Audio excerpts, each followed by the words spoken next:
हो गई ऑन?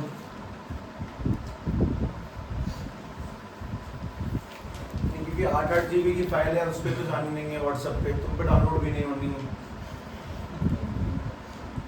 सब पे नहीं होनी है ना। 8-1.5 GB नेट रहता है, 5G अनलिमिटेड वाला कहानी नहीं। वो इन केस अगर किसी का कुछ छूट छाट जाता है, in that case only, not taking risk. पिछला बहुत ऐसा मामला बिगड़ा था इस वजह से, गलतियों से सुधार लाएगा कुछ। हाँ भाई, सबने देख लिया। अब जरा अपना वो टाइटल देखो जो मैंने तुम्हें लिखाया था सबसे पहले, इलेक्ट्रिक फील्ड होगा। टॉपिक नंबर कौन सा चैप्टर के मैप में, ये भी देखें। चैप्टर के मैप में देखो कौन सा पॉइंट है, तीसरा। और टोटल कितने लिखे हैं? 8 है। इलेक्ट्रिक फील्ड तीसरा पॉइंट है। और तुम लोग आज कौन सा डे है? 4th डे आई थिंक, है ना? बताओ, तीसरे टॉपिक पे आए हो 10 के पहले।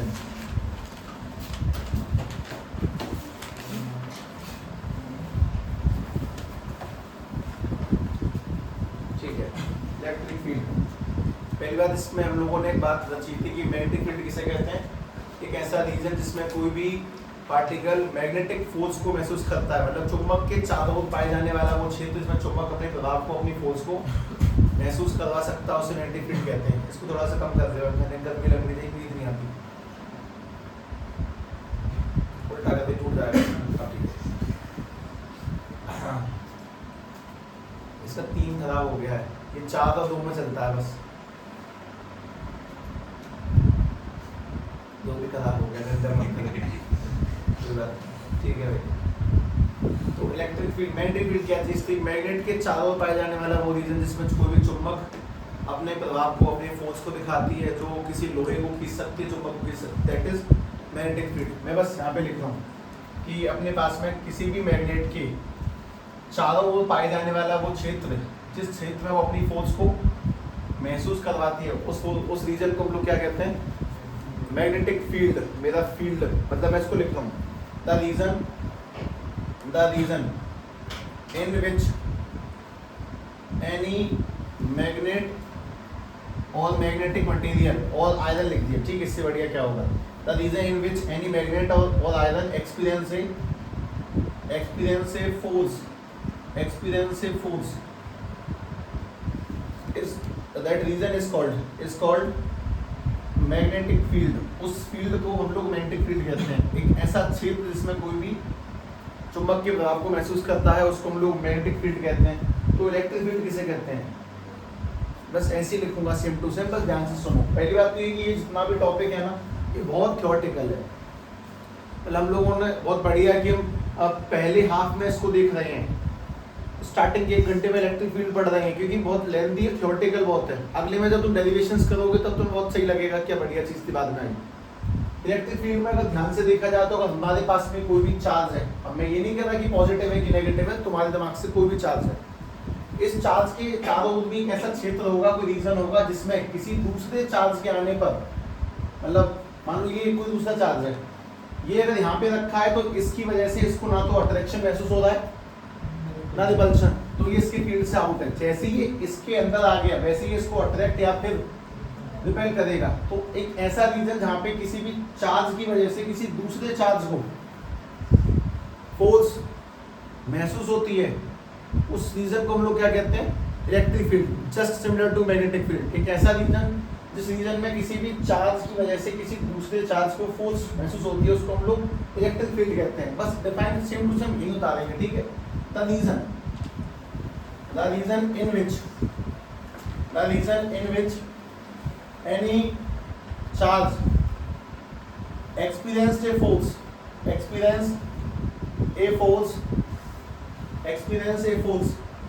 due to another charge is called electric field। उस रीजन को हम लोग इलेक्ट्रिक फील्ड कहते हैं। एक ऐसी रीजन जिस रीजन में किसी की वजह से किसी और पर कोई फोर्स महसूस होती है, उसे हम लोग इलेक्ट्रिक फील्ड कहते हैं। ये वैसे थोड़ा कंफर्टेबल आराम से बैठता है, बहुत लैम नहीं रहेगा, इस वजह से यदि रकड़ जाता है मुझे वो महसूस होता है, कोई बात नहीं। हाँ भाई, the reason in which any charge experience force due to another charge, किसी एक की वजह से दूसरे पे जो फोर्स महसूस जब तक होगा उस रीजन को हम लोग इलेक्ट्रिक फील्ड कहते हैं। बेसिक सी बात है। इसमें काम की बात ये समझें कि ये अपना कौन सा चार्ज है, मेन चार्ज। मेन चार्ज तो यही है जिसकी वजह से हम लोग फील्ड की चर्चा कर रहे हैं। और ये कौन सा चार्ज है, ये मेन नहीं है, इसीलिए इस चार्ज को हम लोग बोलते हैं टेस्ट चार्ज, जिस पे टेस्टिंग हो रही है, टेस्ट चार्ज। इस बात को ध्यान रखो, ये मेन चार्ज नहीं है, टेस्ट चार्ज कहलाता है जिसमें हम लोग टेस्ट करते हैं। इस टेस्ट चार्ज को मैं थोड़ा सा बाद में डिस्कस नहीं करना चाहता, अभी कभी इसमें कुछ काम की बात है, ध्यान से लिख लें। टेस्ट चार्ज के अंदर कुछ assumptions माने गए हैं, उन assumption को कुछ assume किया है, वो समझना। assumptions, ठीक है, छोटी मोटी बातें मानी गई हैं टेस्ट चार्ज को लेकर। वो कौन सी वो ध्यान से देखो। पहली बात, टेस्ट चार्ज मतलब ये तो कुछ भी हो सकता है। Test charge always positive consider करते हैं, पॉजिटिव कंसिडर करना है।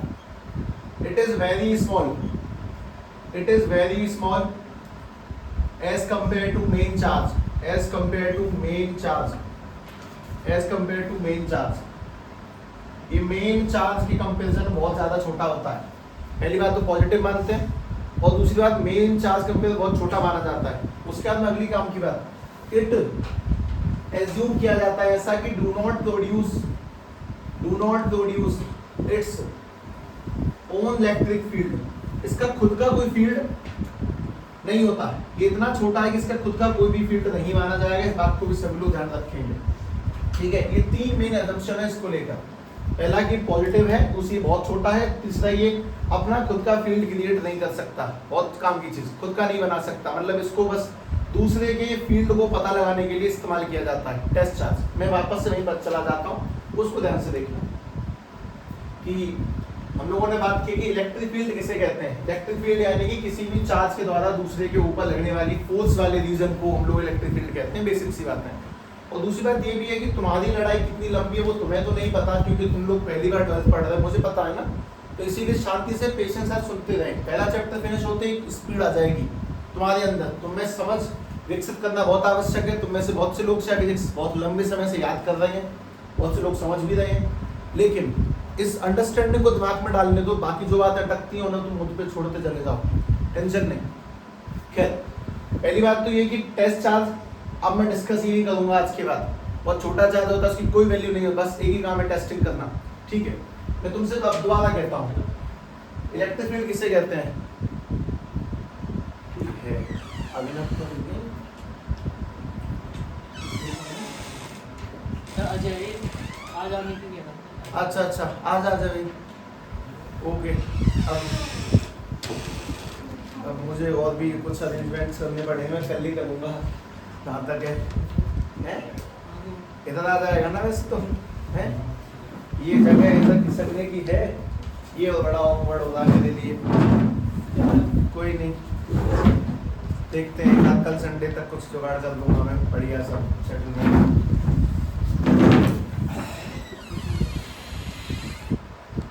वैसे बेनिफिशियल ये लोकेशन देती है कि मार्केट तेरे लिए तो यही सही है। तो गुवाहाटी से आता सीधे टप्पू बहुत सब कुछ सीधे करता सरकार से पूछ, सबकी अपनी अपनी होती है, मतलब सबके लिए कोई ना कोई चीज़ें डिफरेंट जाती हैं। चलो कोई नहीं, ठीक है भाई। अजय 3 days लेट, ठीक है, मैं तुझसे थोड़ी देर बाद बात कर दूँगा। हाँ भाई, पहले आ जाते हैं इस पर थोड़ा। इलेक्ट्रिक फील्ड किसे कहते हैं, एक ऐसा रीजन जिसमें कोई दूसरा चार्ज किसी के माध्यम से फोर्स महसूस करता है। तो मैं इसको कहीं याद करते हूँ, मैंने जीवन में याद नहीं किया, मुझे ये याद है ना, दैट्स इट। कंपैरिजन करना सीखे। अब मैं तो वापस से बात करता हूँ, इलेक्ट्रिक फील्ड को अगर मैं तुमसे डिफाइन कर रहा हूँ तो मुझे कोई छोटी सी डेफिनेशन बता दो, बहुत छोटी सी, अगर तुम्हें याद हो बाय द चांस तो। व्हाट इज इलेक्ट्रिक करंट, बताओ बताओ। Flow of charge in per unit time, ये सबको ध्यान देना। Flow of charge in per unit time को हम लोग इलेक्ट्रिक करंट कहते हैं। करंट की डेफिनेशन ये, किसी को फॉर्मूला याद ना हो तो फॉर्मूला याद करके देखें। Current is equals to flow of charge यानी कि Q इन पर यूनिट टाइम यानी कि, दिस इज कॉल्ड स्मार्टनेस। या तुम्हें डेफिनेशन याद हो तुम फॉर्मूला बना दो, या तुम्हें फॉर्मूला याद हो डेफिनेशन बना दो। अब तुम मुझे बात और बता दो, करंट की यूनिट क्या होती है, चार्ज की क्या होती है, कूलम्ब, टाइम की पर सेकंड, या फिर एक फेमस वाली जो काफी फेमस है, एम्पियर। अब मैं इसी बात को इसमें रिपीट करूंगा, ध्यान से देखना। इलेक्ट्रिक चार्ज इलेक्ट्रिक फील्ड का मतलब क्या होता है? Force experience due to a charge. किसी चार्ज के द्वारा जो फोर्स एक्सपीरियंस होती है उसको हम लोग किसी चार्ज पे कितना बल लगा उसे इलेक्ट्रिक फील्ड कहते हैं। तो same to same electric field यानी फोर्स बिटवीन देम अपॉन में पर यूनिट चार्ज। किसी चार्ज के ऊपर कितनी फोर्स लगी उसे हम लोग इलेक्ट्रिक फील्ड कहते हैं। उसे हम लोग इलेक्ट्रिक फील्ड इंटेंसिटी कहते हैं, मतलब कितना फील्ड लगा, कितने लोग दबाव डाल रहे हो उसके ऊपर। मैं तुमसे बस एक गुजारिश ये करता हूँ कि तुम लोग कहीं ना कहीं चीजों को थोड़ा बहुत एज्यूम कर रहे हो, कुछ बातें काल्पनिक दिमाग में चल रही हैं, पर ठीक है कोई बात नहीं। मोस्ट इंपोर्टेंट ये ध्यान रखें, किसी चार्ज पे लगने वाली फोर्स को क्या कहते हैं? Electric field. इस चार्ज पे लगने वाली फोर्स को ही हम लोग क्या बोलेंगे? Electric field. जो टेस्ट चार्ज है, इस टेस्ट चार्ज पे लगने वाली फोर्स को ही हम लोग इलेक्ट्रिक फील्ड कहते हैं। टेस्ट चार्ज पे लगने वाली force is called electric field. इस काम की बात को लिखोगे, लेकिन तुम मुझे कुछ छोटी मोटी चीजें बता दो पहले। यूनिट में इंटरेस्ट है मेरा। फोर्स की यूनिट न्यूटन पर कूलम। हाँ, मतलब इलेक्ट्रिक फील्ड की यूनिट की होती है। पहली काम की बात। दूसरी काम की बात ध्यान से सोचेंगे, इलेक्ट्रिक फील्ड कैसी क्वांटिटी है? स्केलर की वेक्टर। मतलब पहला पॉइंट तो मैंने तुम्हारे सामने डेफिनेशन लिखी है इसकी। दूसरा पॉइंट इलेक्ट्रिक फील्ड का मतलब क्या है? टेस्ट चार्ज पे लगने वाली फोर्स। और तीसरी काम की बात मैंने तुम्हारे सामने इसकी यूनिट को जमा दिया। चौथी काम की बात पे मैं आ जाता हूँ। चौथा पॉइंट बताएंगे, नहीं तुम क्या वही बताऊंगा obviously. Electric field scalar quantity है कि वेक्टर? समझाने के तुम्हें पुरानी बात याद दिलाता हूँ, पॉजिटिव चार्ज में से फील्ड निकलता है कि अंदर आता है? तो डायरेक्शन है। और नेगेटिव चार्ज में इलेक्ट्रिक फील्ड अंदर जाती है तो डायरेक्शन है। अगर डायरेक्शन है तो सीधी सीधी बात है, it is a vector quantity. सभी लोग इस बात का ध्यान रखें, it is a vector quantity. It is a vector quantity. और वेक्टर क्वांटिटीज को जोड़ने और घटाने का तरीका क्या है? Under root a square B square 2ab cos theta. Most important जो हम लोगों ने उस दिन जाना कि चावल के केजी स्केलर क्वांटिटी है, उनको जोड़ने के लिए तुम्हें कुछ हिसाब किताब वैसा ही लगाना, सीधे प्लस करो, लेकिन फोर्स को जोड़ने के लिए तुम्हें उनके बीच का एंगल पता होना चाहिए। तो वेक्टर क्वांटिटीज को जोड़ने के लिए हर जगह वो फॉर्मूला एप्लीकेबल होता है। मैं दोबारा लिख दिया, a square B square plus के 2ab cos थीटा। तुम बुद्धि का इस्तेमाल तब कर सकते हो जब दोनों की डायरेक्शन सेम हो। तो क्या करेंगे? सीधे सीधे प्लस। अगर दोनों की डायरेक्शन अपोजिट है, सीधे सीधे क्या कर देंगे? माइनस। अगर दोनों के बीच में एंगल 90 का तो सीधे क्या लगा देंगे? पीजीटी। लेकिन अगर दोनों के बीच में एंगल कुछ ऊट पटांग है तो क्या यूज करेंगे? Under root a square B square 2ab cos theta. खैर छोड़ो, मैं तुमसे बस इतनी सी बात कह रहा हूँ कि किसी टेस्ट चार्ज पे लगने वाली फोर्स को हम लोग इलेक्ट्रिक फील्ड कहते हैं। उसकी यूनिट न्यूटन पर कूलम होती है, ये बेसिक सी बात है। और उसकी जो क्वांटिटी है वो कैसी क्वांटिटी है? Vector quantity. अब जीवन में आने वाली काम की बातों को ध्यान से सुनो, क्योंकि सभी के लिए कहीं ना कहीं दिमाग में डर यही है कि सब फिजिक्स हो जाएगी क्या? बढ़िया होती है, बेहतरीन। मैं तो पर्सनली बताऊं, तगड़ी होती है। खैर, मुझे इसका डायमेंशन जानना है। डायमेंशन, इलेक्ट्रिक फील्ड का डायमेंशन। ऐसी एमसीक्यू हम पूछ लेते हैं कभी कभी, जस्ट इस वजह से, कोई रीजन नहीं है। ध्यान से बात समझो कैसे। तुम लोग मुझे लेंथ का डायमेंशन बता सकते हो? एल। टाइम का? टी। चलो, मास का? एम।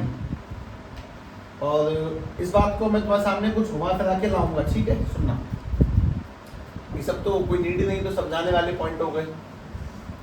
मैं तुमसे कहता हूं कि सभी लोग मुझे फोर्स का फॉर्मूला बता सकते हैं, F इक्वल्स टू ma। ए माने क्या चीज है? एक्सेलरेशन का फॉर्मूला क्या होता है? वेलोसिटी अपॉन में time. Velocity upon time acceleration. अगर तुम्हें ये भी ध्यान नहीं, चलो इसको देखो, m अपॉन में t तो सेफ है। वेलोसिटी का क्या होता है? डिस्प्लेसमेंट अपॉन में टाइम। मैं कुछ छोटे मोटे काम इसलिए कर रहा हूं, मैं तुम्हें बोलूं भाई बताइए जरा, m का डायमेंशन, मास का डायमेंशन m, एंड डिस्प्लेसमेंट एक प्रकार की दूरी है, और दूरी का डायमेंशन l। अपॉन में दोनों टाइम के टी यानी टी स्क्वायर, ऊपर लेंगे तो dimension mlt minus 2, mlt minus 2 force का डायमेंशन है, ध्यान रखना है ना, बहुत सिंपल सी चीजों में से। लेकिन तो मुझे चार्ज का डायमेंशन बता सकते हो? मैं तुम्हें बहुत एक चीज काम को बताने वाला हूँ। चार्ज की यूनिट क्या होती है? कूलम। चार्ज का डायमेंशन क्या होता है? कूलम नहीं होता वो, ठीक है? और वो क्या, वो समझो भाई, current is equals to charge upon में टाइम। अभी लिखा था करंट की यूनिट एम्पियर चार्ज की नहीं पता, टाइम का डायमेंशन टी उधर भेजेंगे तो AT इक्वल टू में Q। अगर तुम्हें बात याद नहीं है ना तो आज के बाद याद कर लो कि काम बहुत आने वाली है कि हम लोग इस बात को ध्यान रखेंगे कि Q का जो डायमेंशन है, चार्ज का जो डायमेंशन होगा that is AT ampere time, और यूनिट क्या होती है उसकी, coulomb. AT ampere time charge का डायमेंशन है और कूलम उसकी यूनिट है। मैं इसका इस्तेमाल इस जगह करूंगा, ध्यान से देखना। Electric field is equal to force upon में चार्ज है, या तो फोर्स का डायमेंशन बोलो mlt माइनस 2 और चार्ज का बोलेंगे तो AT।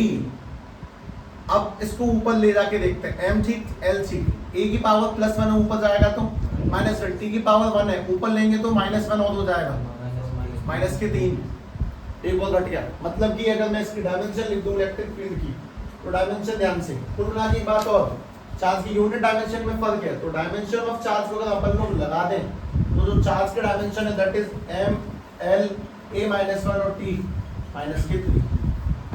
कैसे और लिखें ये चीजें स्टार्टिंग में पहली बार में है ना तो समय लगता है समझाने में, बाकी जब दोबारा में मैं उतरूंगा तो एक बार में इलेक्ट्रिक फील्ड फोर्स अपॉन में चार्ज क्लियर, यूनिट न्यूटन पर कूलम क्लियर, वेक्टर क्वांटिटी हां जी, dimension m l a minus 1 t minus 3 उत्तर याद होंगी। अभी तो फर्स्ट अटेम्प्ट पेस लंबा लगता है, कॉमन सेंस की बात है। खैर कोई बात नहीं, इसे लिखने की नीड नहीं है, उसे लिखे सीधे सीधे, ये तो समझने वाली बातें हैं।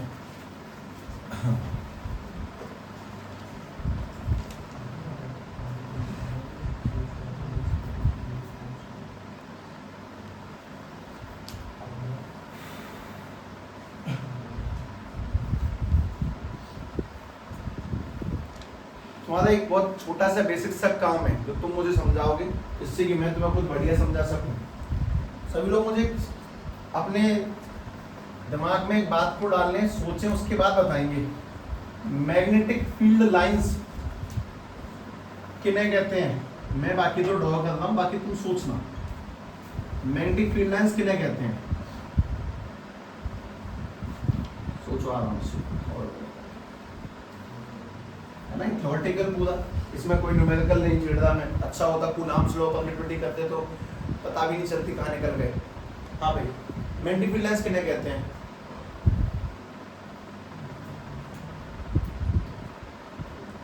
मैग्नेट के चारों निकलने वाली ऐसी काल्पनिक रेखाएं जो वाकई में नहीं होती हैं पर होती हैं। अच्छा, इनका काम क्या होता है? यही तो है जिनकी वजह से हम किसी चीज को खींचते हैं। इन्हें रस्सियां, मैंने देखा मत मानो, रस्सियां मानो। एक्चुअली में होता क्या है कि अगर हम कोई भी लोहे का चोगा, कोई भी टुकड़ा इसके पास लेकर आए, दरअसल ये एक रस्सी यहाँ से फेंकेगा, इसको फंसाएगा, अपने खींच लेगा। मैग्नेट किसी भी चीज को खींचने का और फेंकने का काम जिसकी हेल्प से करती है, उन लाइनों को हम लोग मैग्नेटिक फील्ड लाइंस कहते हैं। ये लाइनें नहीं है, रस्सियां हैं, वो किसी भी चोगे को फंसा के अपनी खींच लेती हैं, दैट इज कॉल्ड अट्रैक्शन। कभी कभी दूर भेज देती हैं, दैट इज कॉल्ड रिपल्शन, फंसा के फेंक देती हैं। तो कोई भी चीज जो चुंबक अपने चारों किसी भी चीज का खिंचाव और भगाने वाला जो काम है, जिसकी सहायता से कर रही है, उसको हम लोग क्या कहते हैं? Magnetic field lines. जो किसी भी चुंबक के चारों काल्पनिक रेखाएं बनी होती हैं, वो काम तो ये भी करते हैं। चार्ज का भी काम होता है अट्रैक्शन करना और रिपल्शन करना। तो चार्ज के चारों ओर बनने वाली इमेजिनरी लाइंस को हम लोग मैग्नेटिक फील्ड लाइंस नहीं बोलेंगे। अगर चुंबक के चारों बनी है तो उन्हें क्या बोला जाएगा? Magnetic field lines. तो चार्ज के चारों बनने वाली फील्ड लाइंस को हम लोग क्या बोलेंगे? Electric field lines. तो मेरा एक्चुअली में ई के बाद में तुमने इलेक्ट्रिक फील्ड देखा, तुम ना टॉपिक का नाम डालो electric field lines, electric field lines, और इसके अंदर डेफिनेशन लिखते हैं the imaginary lines, imaginary curve, imaginary क्या मतलब? ठीक है, जो भी imaginary curve around a charge,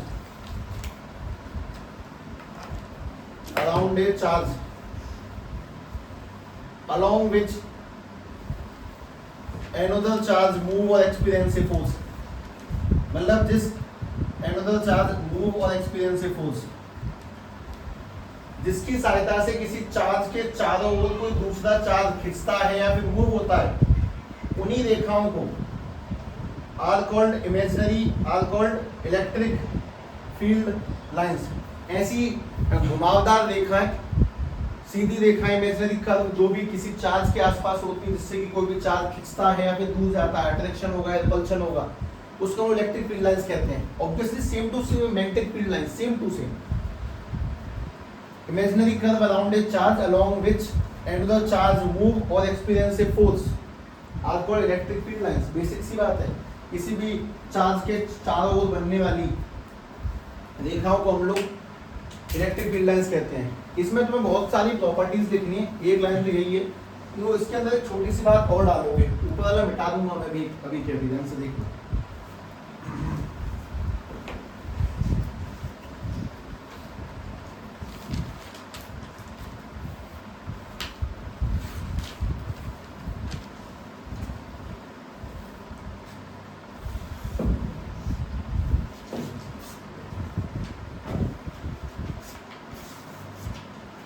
loop किसे कहते हैं? लूप.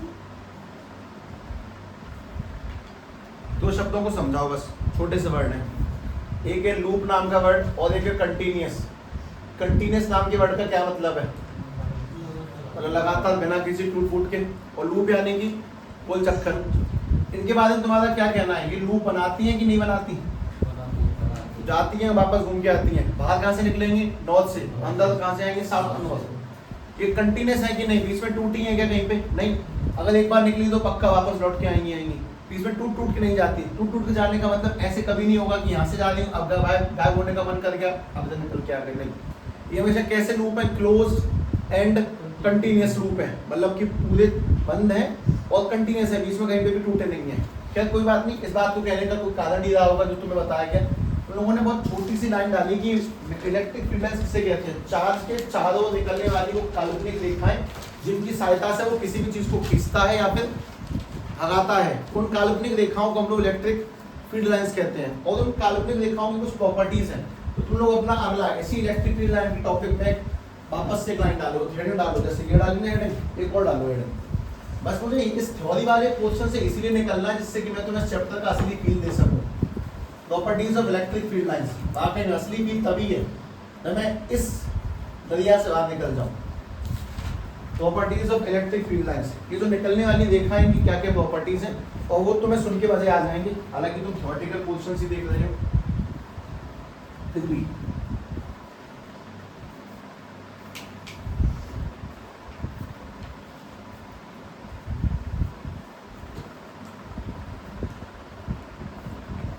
पहली प्रॉपर्टी,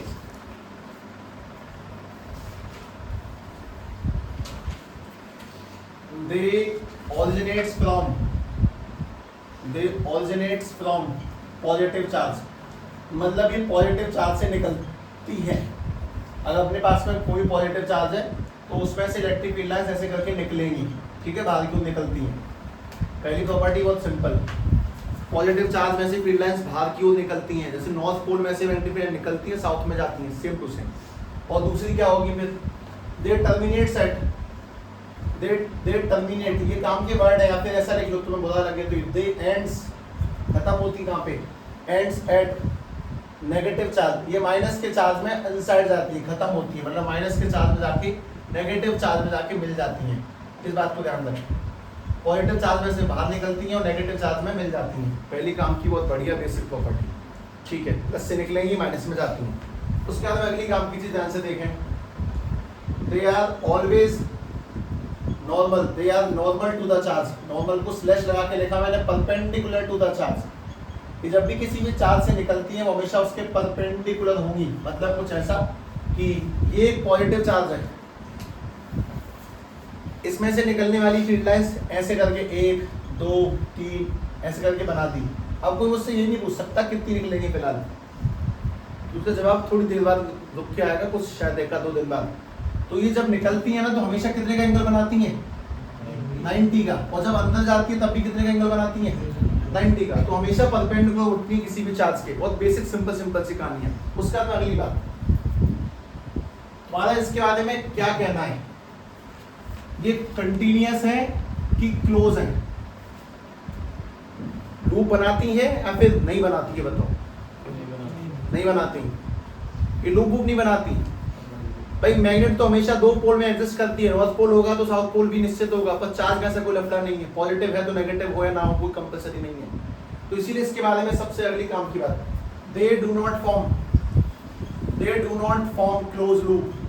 ये क्लोज लूप नहीं बनाते. Do not form close loop. लेकिन पांचवा पॉइंट ये, they are always continuous, they are always continuous, ये हमेशा कंटिन्यूअस होते हैं, मतलब निकली है तो बीच में टूटेगी नहीं, ऐसा नहीं है कि बीच में गैप पड़ जाए उसके बाद दोबारा से चालू हो जाए, नहीं, कंटिन्यूअस तो होती है, मतलब ऐसा कभी नहीं हो सकता कि इलेक्ट्रिक फील्ड लाइन निकली रुकी फिर निकली फिर रुकी, ऐसे करके नहीं होगा, ये नहीं हो सकता, हमेशा कंटिन्यूअस रहेंगी, लेकिन लूप नहीं बनाती है। लूप का मतलब निकले वापस घूम के वहीं पे आ गए, मतलब जहां से निकलेंगे वहां से घूम के वापस नहीं आएंगी, एक काम की चीज ये भी है। उसके बाद में अगली काम की बात ध्यान से देखो, they do not form closed loop, they are always continuous, ठीक है। उसके बाद में काम की चीज अगली, electric field lines which are parallel and equidistant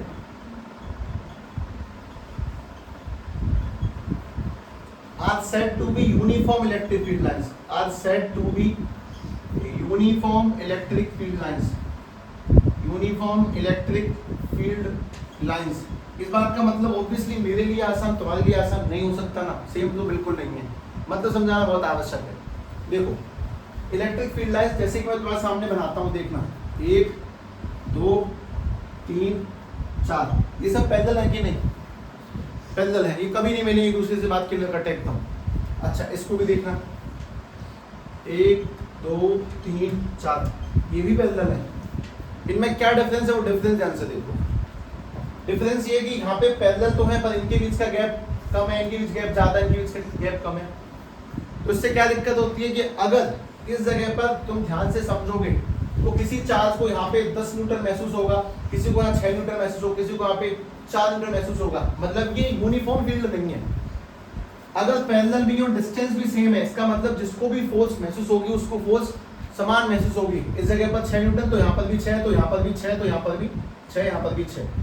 ऐसी इलेक्ट्रिक फील्ड लाइन जो पैरेलल भी है और एक दूसरे से इक्विडिस्टेंट यानी बराबर की दूरी पर भी है, उनको हम लोग क्या कहते हैं, यूनिफॉर्म फील्ड। यूनिफॉर्म फील्ड का मतलब उसमें किसी भी चार्ज को तुम किसी भी जगह पे रख दो, उस पर लगने वाली फोर्स सेम होगी।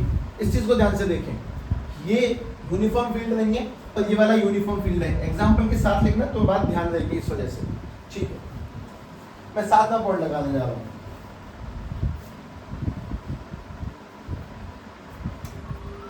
denser the field lines, denser the field lines, denser the field lines, stronger the electric field intensity, stronger the electric field intensity, electric field intensity, electric field line जितनी ज्यादा स्ट्रॉन्ग होंगी उसकी intensity भी उतनी ज्यादा strong होगी। इस बात को समझने के लिए बहुत बेसिक सा मतलब, बहुत सिंपल फाउंडेशन। क्या देख मैं तुम ऐसे भी लिख रहे हो ना, मैं रुका, इनके बारे में तुम्हारा क्या कहना है, ये यूनिफॉर्म है कि नॉन यूनिफॉर्म है? उनको तो बात ही मत करो, मतलब जब कहानी यही खराब हो चुकी है तो ये तो टेढ़ी मेढ़ी कोई रहने दो, बदल दो, ठीक है। इतना आ जाते हैं, denser the field lines, stronger the field. इस बात को समझने से पहले एक छोटे सवाल का जवाब, हमारे पास में वापस ही वही मैग्नेट कि नॉर्थ पोल या साउथ पोल, इसमें से निकलने वाली फील्ड लाइंस बनाने में कोई आलस नहीं, कोई भी आलस नहीं, ठीक है। ये बताओ इसकी खींचने की पावर सबसे ज्यादा कहाँ पे होगी? रीजन, उसका रीजन बहुत सिंपल है कि पोल्स पे ज्यादा फील्ड लाइंस हैं, पोल्स पे ज्यादा फील्ड लाइंस निकल रही, जबकि जब तुम दूर जाओगे, मतलब मैंने एक ना गोला किया और सेम साइज गोला मैंने हाँ कर दिया, तुम ये बताओ कि इस गोले में कितनी रेखाएं दिखाई दे रही है तुम्हें? 6, और इसमें कितनी दिखाई दे रही है तुम्हें? 3। तो जहाँ पे फील्ड लाइंस की वैल्यू, जहाँ पे रेखाएं कम होगी वहाँ पे पावर भी कम होगी खींचने और भगाने की, और जहाँ पे रेखाएं ज्यादा होती है वहाँ पे पावर भी ज्यादा होती है। तो जहाँ पे डेंसर द फील्ड लाइंस, जहाँ पे फील्ड लाइंस ज्यादा होंगी वहाँ पे इलेक्ट्रिक फील्ड इंटेंसिटी भी स्ट्रॉन्ग मानी जाती है, ठीक है। इस बात को थोड़ा सा ध्यान रखें। इस तरीके से इस जगह पे जो पावर है, मतलब पावर लिख देता हूँ, इसको पावर वर्ड यूज नहीं करना चाहिए। फोर्स इस जगह ज्यादा होगी एज कम्पेयर टू, यहाँ पे जो फोर्स है वो कम होगी। जहाँ पे रेखाएं ज्यादा वहाँ पे खींचने और भगाने की जो ताकत है वो भी कम ज्यादा पाई जाती है। चलो 8वें पॉइंट पर आ जाए, इस चीज को ध्यान से जमा के एग्जाम्पल के साथ इस तरह से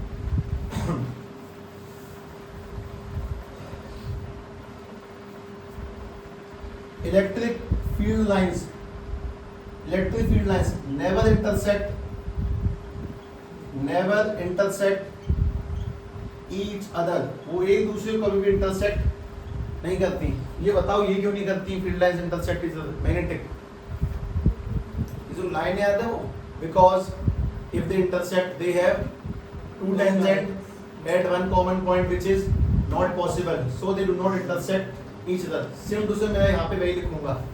अगर मैग्नेटिक फील्ड लाइंस इंटरसेक्ट, ये वाला पॉइंट सीधी सीधी सबकी भाषा में रटना है भाई, सबको रटते ही आ रहा है तुम लोग, रटने वाली बात है। Electric field lines never intersect each other because if they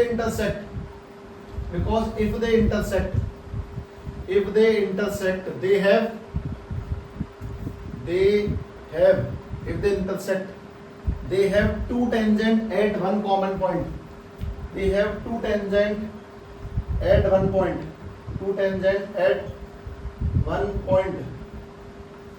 which means two direction at a time, जिसका मतलब उसके पास में एक समय में दो दिशाएं होंगी। That is not possible, so intersection is not possible, so intersection is not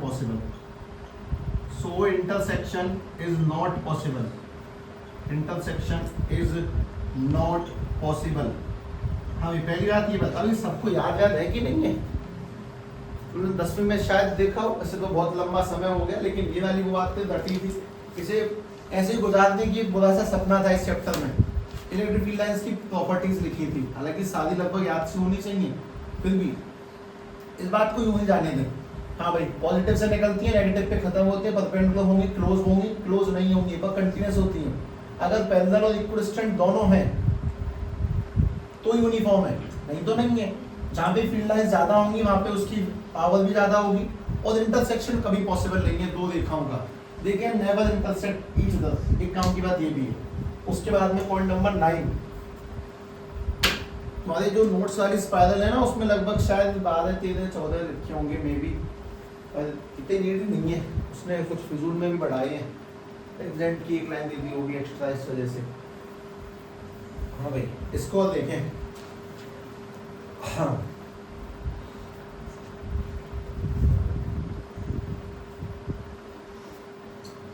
electric field lines can never pass through metal,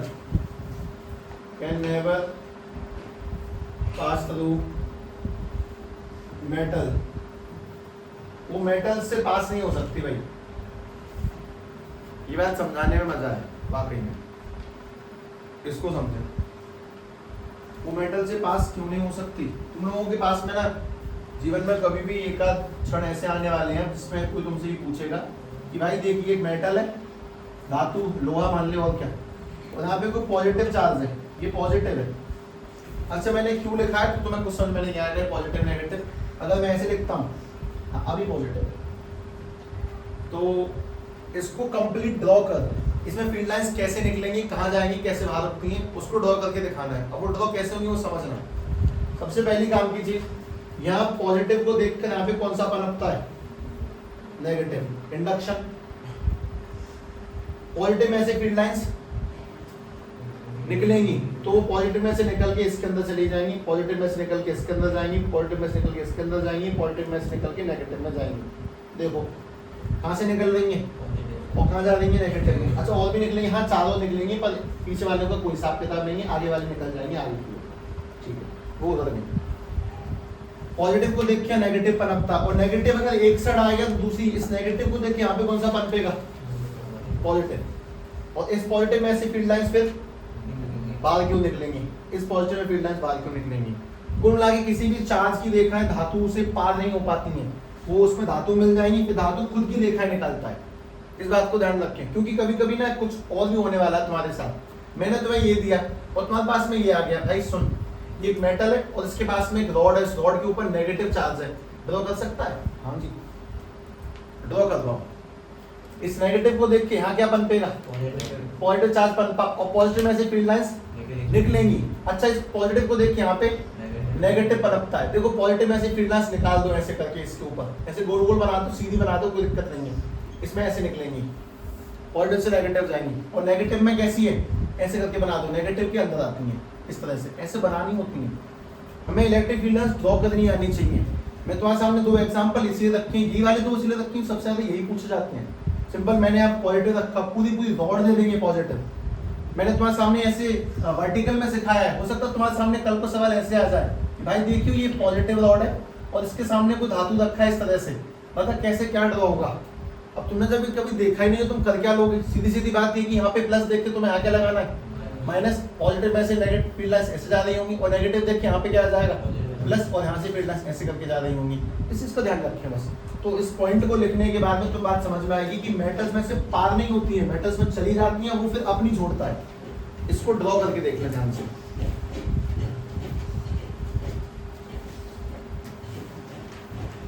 मिट गया कुछ, कोई नहीं, लेके 9।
ये लिख ली, जब तक मैप पे लौटो दोबारा।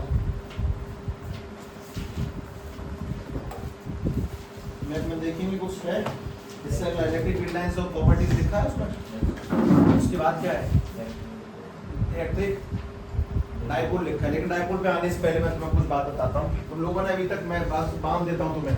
तुमने सबसे पहले मेरे कहने पे इलेक्ट्रिक फील्ड लिखा था, उसके बाद में तुमने लिखा था इलेक्ट्रिक फील्ड लाइंस किसे कहते हैं, रेखाएं जो निकलती है किसी भी चार्ज में से।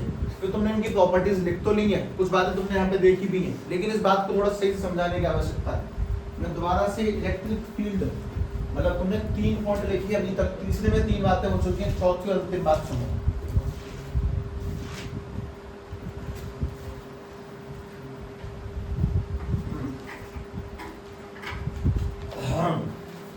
इसी में हम तीसरे टाइटल में पहला पॉइंट इलेक्ट्रिक फील्ड, दूसरा इलेक्ट्रिक फील्ड लाइंस और तीसरा point properties of electric field lines पे चल रहे हैं ना तरीके से।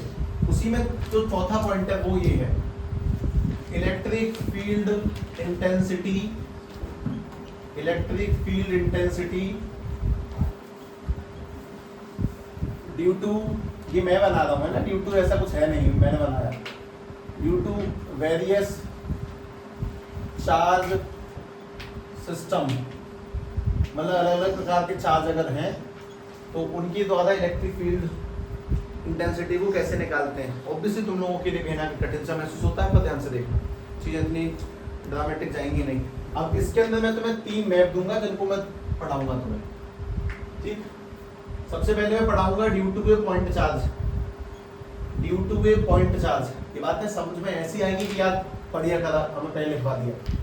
दूसरा है डाइपोल, पूरा नाम इलेक्ट्रिक डाइपोल। सभी लोग चैप्टर के तीसरे पॉइंट में चौथी बात लिख रहे हैं, उसके अंदर मैप डालो।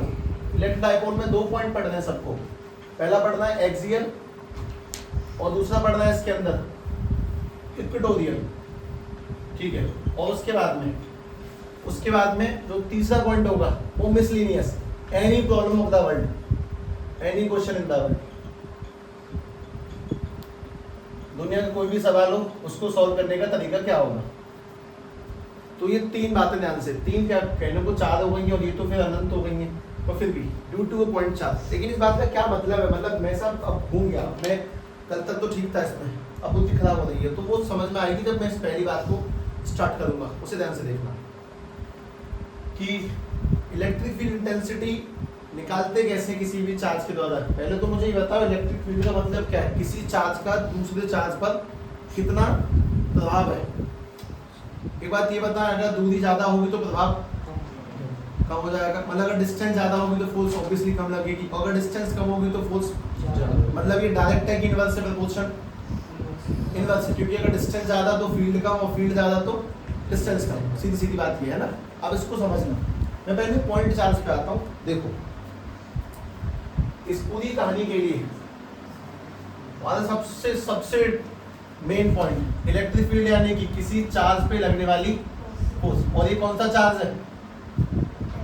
ये टेस्ट चार्ज है, ये टेस्ट चार्ज है, अभी देखा, ठीक है। इसको समझते हैं।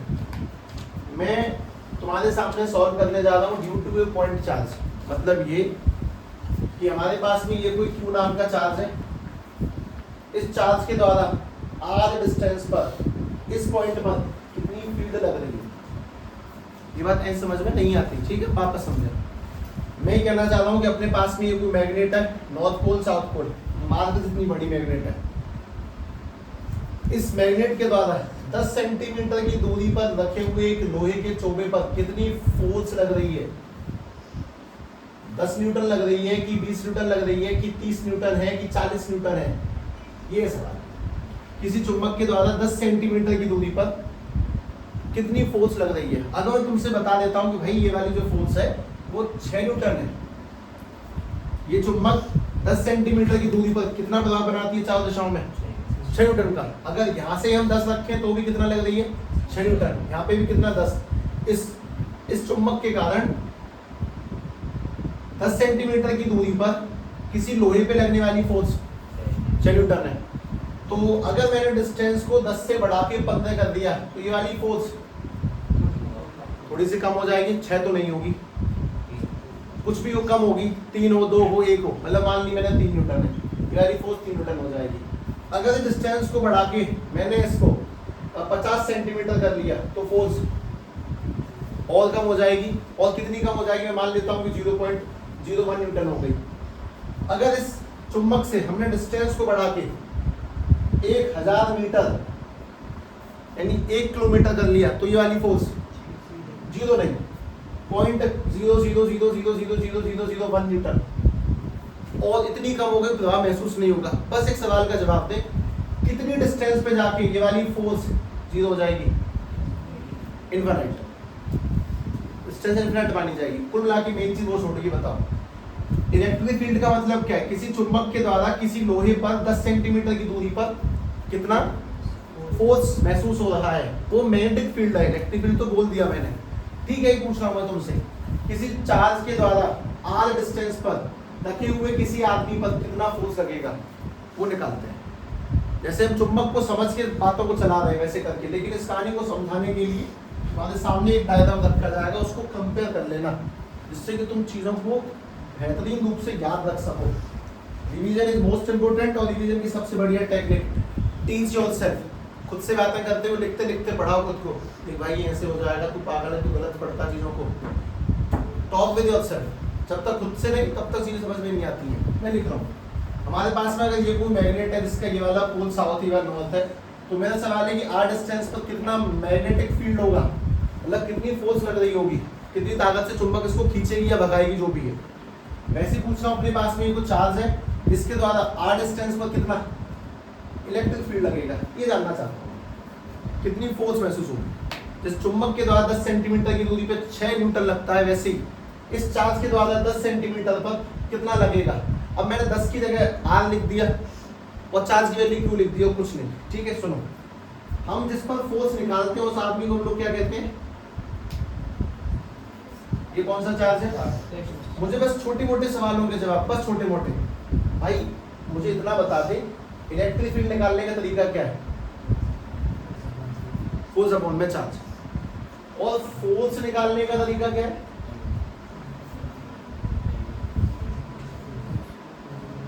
फोर्स के कितने फॉर्मूले इस दुनिया में तुम पता है? चलो मैं लिखता हूँ कि करके, ठीक।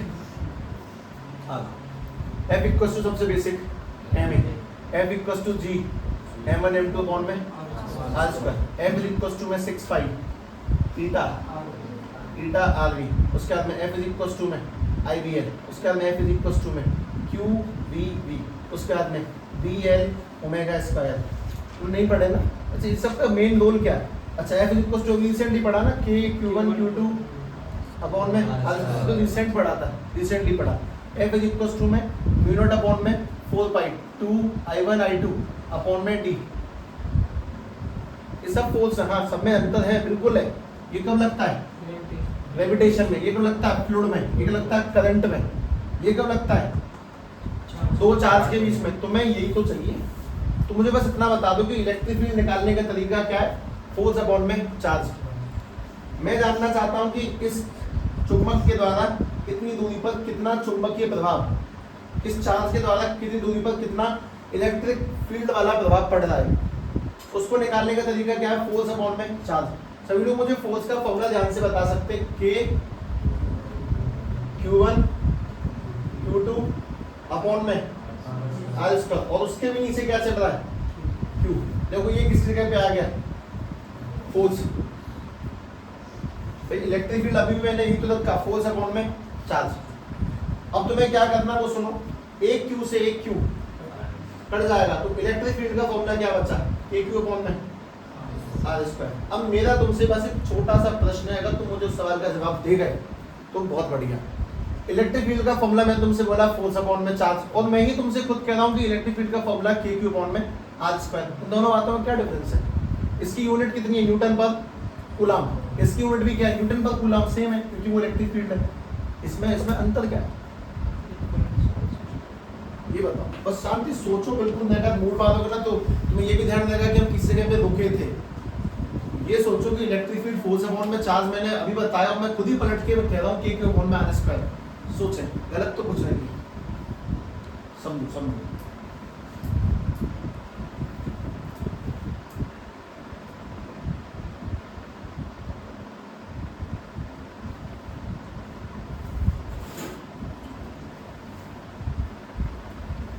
बात पहले पढ़ी।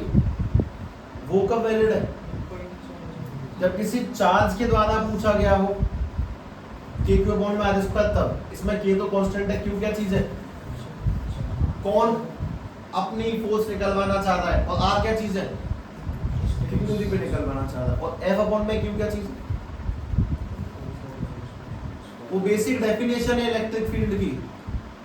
इलेक्ट्रिक फील्ड की बेसिक डेफिनेशन है कि किसी चार्ज पे कितनी फोर्स लगी, और उस बेसिक बात का इस्तेमाल करके हमने किसका फॉर्मूला बनाया है?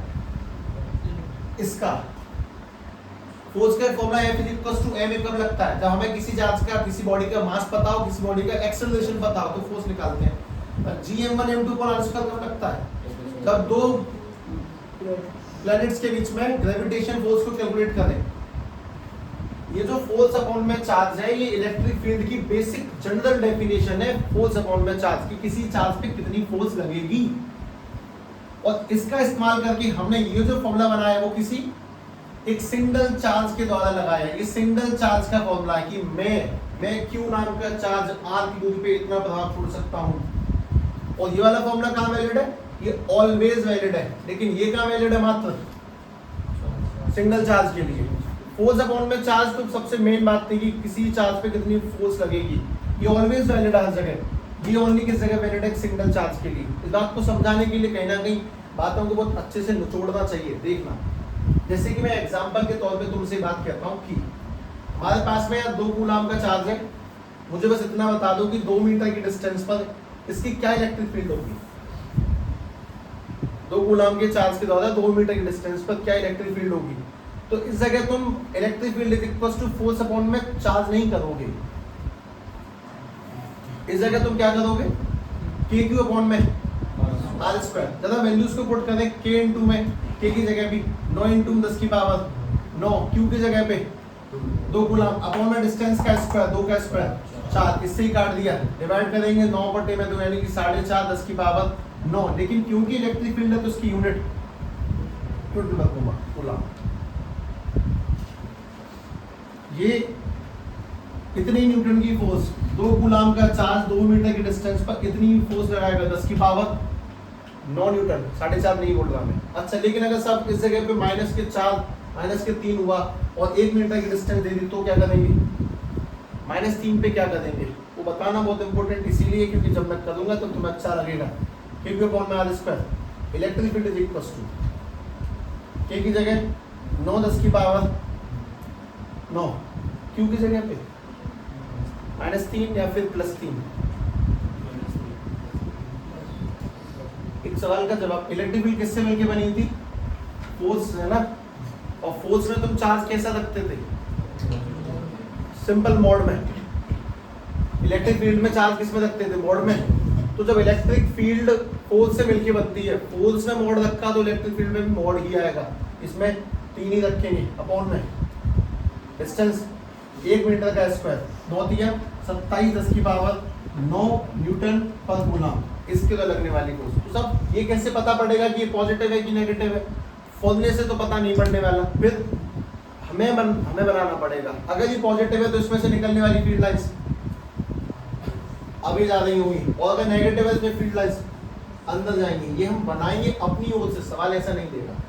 कोई तुमसे अगर बोल दे कि किसी चार्ज के द्वारा प्रोड्यूस होने वाला इलेक्ट्रिक फील्ड है 2 10 की पावर 3 न्यूटन पर कूलम, तो भाई बता सकता है वो पॉजिटिव है कि नेगेटिव ना।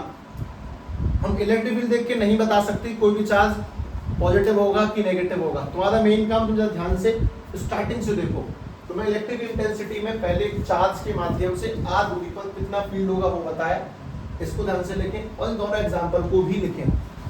चीजें मॉडरेट हो जाएंगी जैसे ही न्यूमेरिकल में एंट्री करेंगे वैसे ही।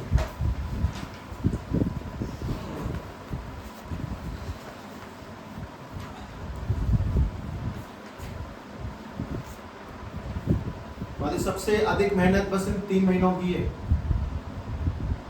मार्च अप्रैल मई और एक बार गिन लो जून, बस फिर स्मूथ है, सब स्मूथ।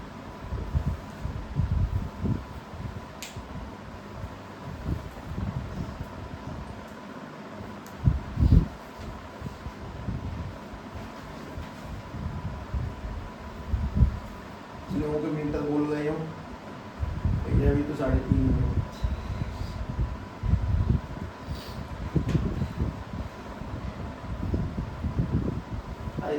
दीवार से बैठ जा, उधर बैठ जा पीछे।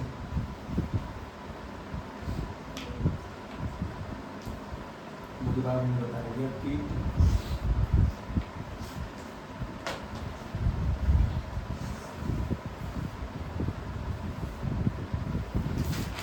फोर्स अपॉन में चार्ज कहाँ वैलिड है, हमेशा। बेसिक बात तो वही थी, लेकिन के क्यू अपॉन में आर स्क्वायर किसके माध्यम से, एक सिंगल चार्ज के द्वारा किसी दूरी पर कितना प्रभाव छोड़ा जाता है अपना, वो के क्यू अपॉन में आर स्क्वायर से ज्ञात किया जाता है। कुछ जल्दी ज्यादा निकल रही है ऐसा क्या,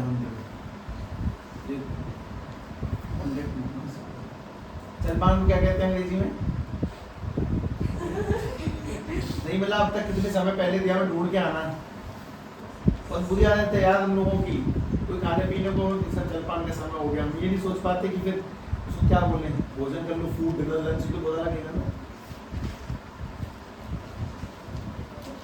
ब्रेकफास्ट नहीं कह सकते, लंच नहीं कह सकते, डिनर नहीं कह सकते, खा लो ये भी अच्छा नहीं लगेगा। और मोस्ट बैड जय राव जी।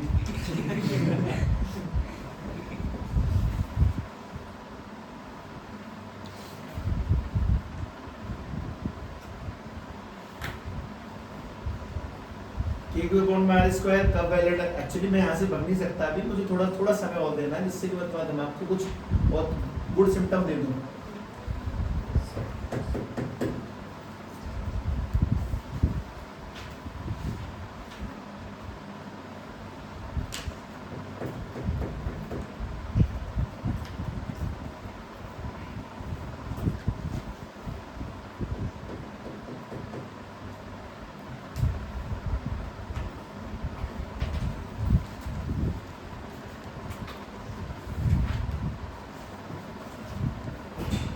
बस एक चीज, द मोस्ट इम्पोर्टेंट चीज, समय दे पढ़ाई को, वो अपने आप स्मूथ होगी। First deliveries are always bad.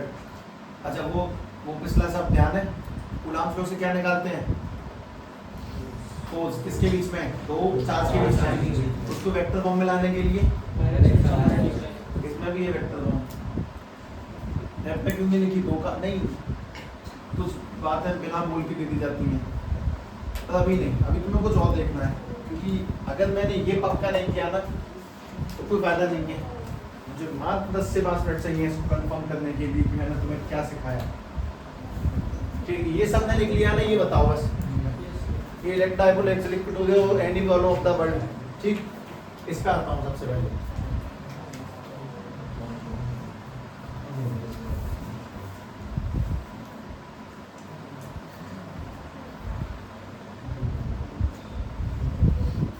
हाँ भाई, तो इसको कंफर्म करने से पहले सभी मेरे शब्दों से एक काम करें, एक लाइन खींचो 10 सेंटीमीटर की, नाप के नहीं खींचनी है, ऐसी खींच दो।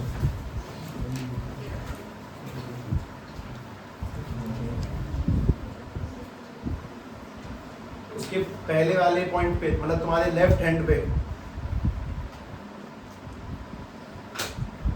लाइन के पहला जो पॉइंट है लेफ्ट हैंड वाला, उस पे रखा है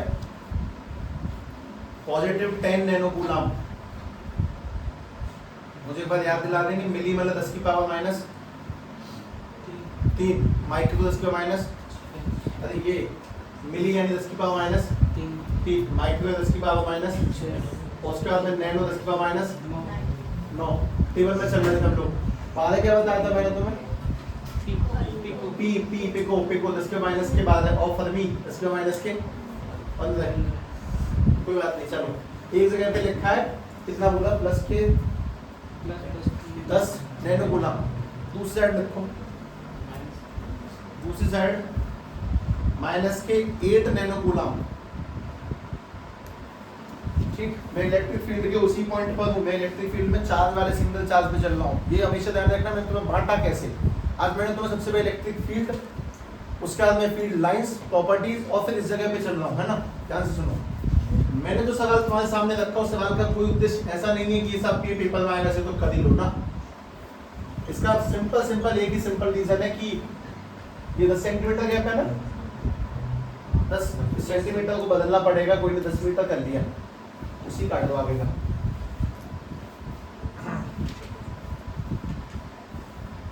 तो बात ये कि सेंटर पे कितना इलेक्ट्रिक फील्ड होगा इन दोनों के द्वारा, ये निकालना। दोनों के द्वारा सेंटर पे, सेंटर बोले तो यहाँ से कितना दूर, 5 मीटर, और यहाँ से भी कितना दूर, 5 मीटर, कितना इलेक्ट्रिक फील्ड होगा, ये सवाल है। तुम्हें बहुत काम का पैतरा बताया गया था कि फोर्स निकालने के लिए सबसे मेन चीज उस पॉइंट पे क्या खींचनी है तुम्हें, लाइन। इस पर पहले लाइन खींचो, तब कुछ सोचना। 10 के द्वारा इस पॉइंट पर लगने वाली फील्ड किस तरफ होगी, पॉजिटिव से बाहर निकलती है, तो इस पॉइंट पर कैसे लगेगी, इस तरफ। एक मिनट, ये पहला चार्ज है और ये वाला, तो इसको मैंने इवन नाम दे दिया। तुम्हें सोचना चाहिए क्यों। पहले चार्ज के द्वारा फील्ड किधर निकलेगी, इस तरफ। उसका रीजन बहुत सिंपल है भाई, पॉजिटिव चार्ज से फील्ड जाती है दूर, तो पहले चार्ज के द्वारा इस तरफ है। नेगेटिव क्या है, किधर होगा, उस तरफ कि इसी तरफ। सोचो, नेगेटिव चार्ज के द्वारा फील्ड उसके अंदर जाती है, सेम साइड होगा। इलेक्ट्रिक फील्ड नेगेटिव के द्वारा भी सेम इसी तरफ होगा, सेम इस तरफ। इसको हम लोग क्या नाम देंगे। अब तुम मुझे ये बताओ कि अगर E1 6 आ गया और E2 4 आ गया, तो टोटल वैल्यू क्या निकल के आएगी। क्या तुम उसे सीधे सीधे जोड़ दोगे, जोड़ सकते हैं, आप तो जोड़ सकते हैं ना, दोनों सेम डायरेक्शन में है। अच्छा, अपोजिट होंगी तो सीधे सीधे घटा देते, अगर ऐसे होती तो क्या लगाते, पीजेटी, और अगर टेढ़ी मेढ़ी होती तो √a² b² 2ab cos theta. इस बात का ध्यान रखेंगे। खैर चलो निकालते हैं, एक ही करके रुको।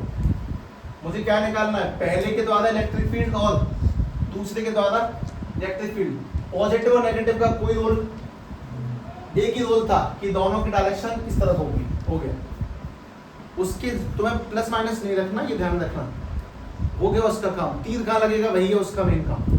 खैर सोचते हैं भाई, E1 निकालने के लिए क्या करेंगे, KQ1 अपॉन में, अरे ये KQ अपॉन में आर² छोड़ो ना, और E2 निकालने के लिए भी KQ अपॉन में। सभी लोग जरा मुझे बस छोटे छोटे सवालों जवाब दें। K की वैल्यू बाद में डाल लेना, क्यों बोलो, पहले वाला चार्ज कितना है, नैनो को 10 की पावर माइनस के, और में डिस्टेंस कितनी इनके बीच की, 5 का स्क्वायर, 10 नहीं लेंगे हम, यहाँ से बीच तक ही निकाल रहे हैं तो बीच तक ही दूरी लेंगे बस। अच्छा E2 बोले जरा ध्यान से, K इंटू में चार्ज कितना है, 8 इंटू 10 की पावर माइनस के 9, अपॉन में ये वाली दूरी कितनी है, 5 का स्क्वायर 25। ठीक, K डाल दूं, ध्यान से देखना, मैंने सवाल सोच समझ के क्यों दिया। K की जगह पे 9 इंटू 10 की पावर 9, K की जगह पे 9 इंटू 10 की पावर 9, कुछ चीजें कट देंगे, प्लस के 9 से माइनस 9, प्लस के 9 से माइनस 9, हल्का हल्का सॉल्व करते चलो। इवन 9 इंटू 10 90 अपॉन में 25 न्यूटन पर कूलम, और E2 की जगह पे ये हमेशा लगाना, न्यूटन पर कूलम हमेशा लगाना, और 8 ने 72 अपॉन में 25 न्यूटन पर कूलम। बस एक छोटा सवाल कि दोनों की डायरेक्शन सेम है, इसीलिए इसका ई नेट निकालने के लिए, ये बात तो तुम्हें सवाल में नहीं बोलेगा, तुम्हें बुद्धि से सोचना पड़ेगा कि ई नेट निकालने के लिए E1 प्लस E2 करेंगे कि माइनस करेंगे, प्लस, क्योंकि दोनों सेम डायरेक्शन में है। और जब जोड़ेंगे तो 90 अपॉन में 25 प्लस 72 अपॉन में 25 कितना आ जाएगा, 162 अपॉन में 25 न्यूटन पर कूलम। ये क्या निकाला ये बताओ, आंसर के बाद हमें पता भी तो होना चाहिए मैं निकाला क्या है। दोनों चार्ज के द्वारा सेंटर पर कितना प्रभाव, कितना फील्ड लगाया जा रहा है, फोर्स नहीं, फील्ड कितना है दोनों के द्वारा। तीर तुम्हें सोचने पड़ेंगे कि कहाँ पे कैसे निकालने हैं। मैं तुम्हें वापस एक सवाल देता हूँ, कोशिश करना ध्यान से, सवाल मत लिखो यार, ठीक है, ये से लिख लो, चल दो, अपना मन पूरा कर दो।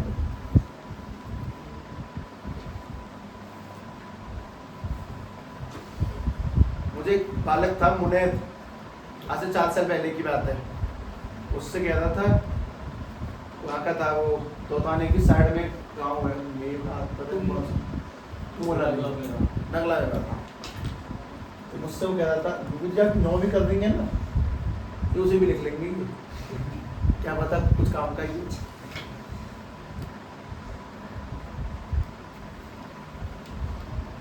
जुनैद मुनैद 2 भाई थे, जानता है? अच्छा,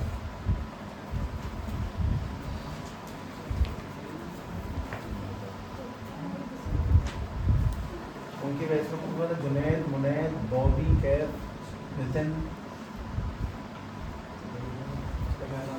क्या पढ़ने में से आपको।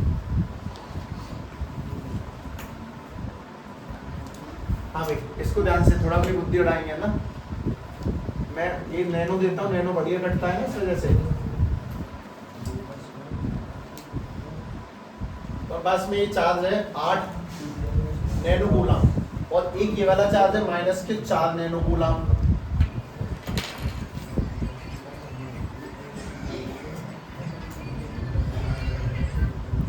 हेलो हेलो, गुड इवनिंग, बिल्कुल आना है।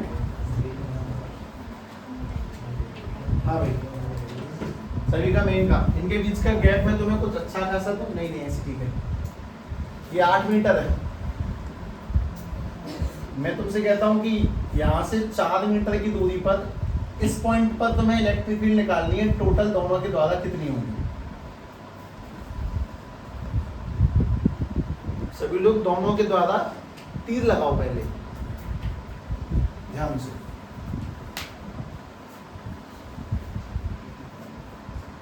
ध्यान से, अगर ये कोशिश सही रही ना मजे आ जाएंगे। मैं तो डाइपोल पे कहाँ ले जा रहा हूँ, मैं तो सवालों की एंट्री में हूँ फिलहाल।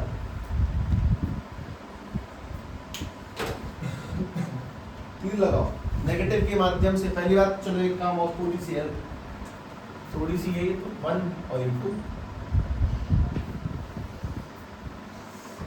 ठीक है, देख लें E1 E2 की दिशा नापो, नेगेटिव के माध्यम से कहाँ पे होगी E2,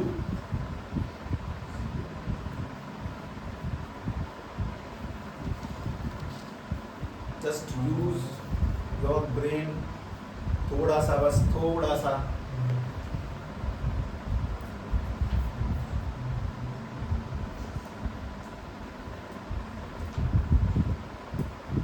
अगर कोई एलियन पृथ्वी पे उतरे, बाई चांस होली वाले दिन उतरे, तो बुद्धि घूम जाएगी उसकी।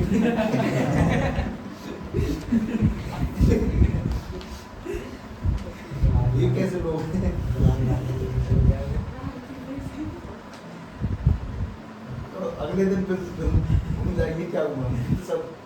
से होगा, पहले कुछ अजीब हो गए।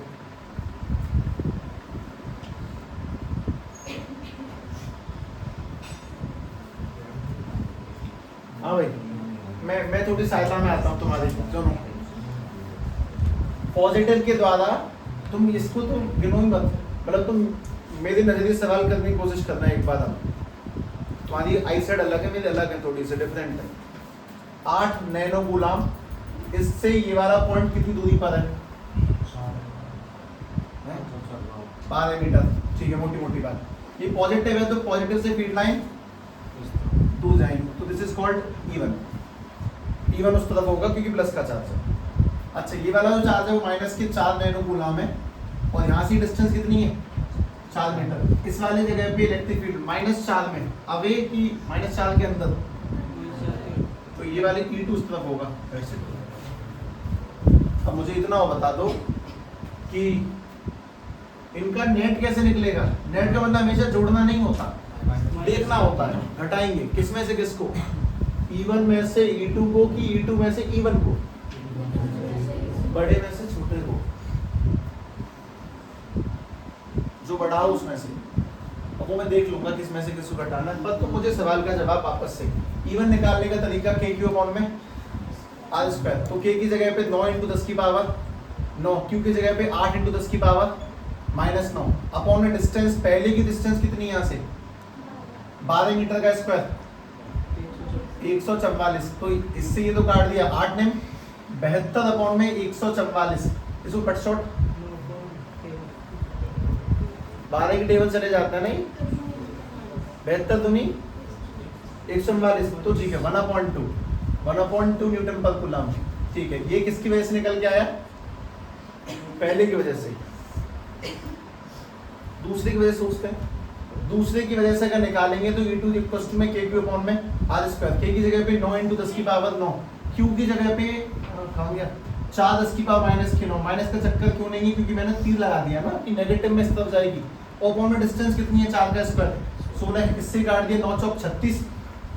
हाँ 9 चौक 36, 36/16, और इसकी कट शॉर्ट 4 की टेबल 4 9/4 न्यूटन पर कूलम। मुझे 9/4 अगर मैं ऐसी मूल मारता हूँ, 9/4 बड़ा होता है कि 1/2।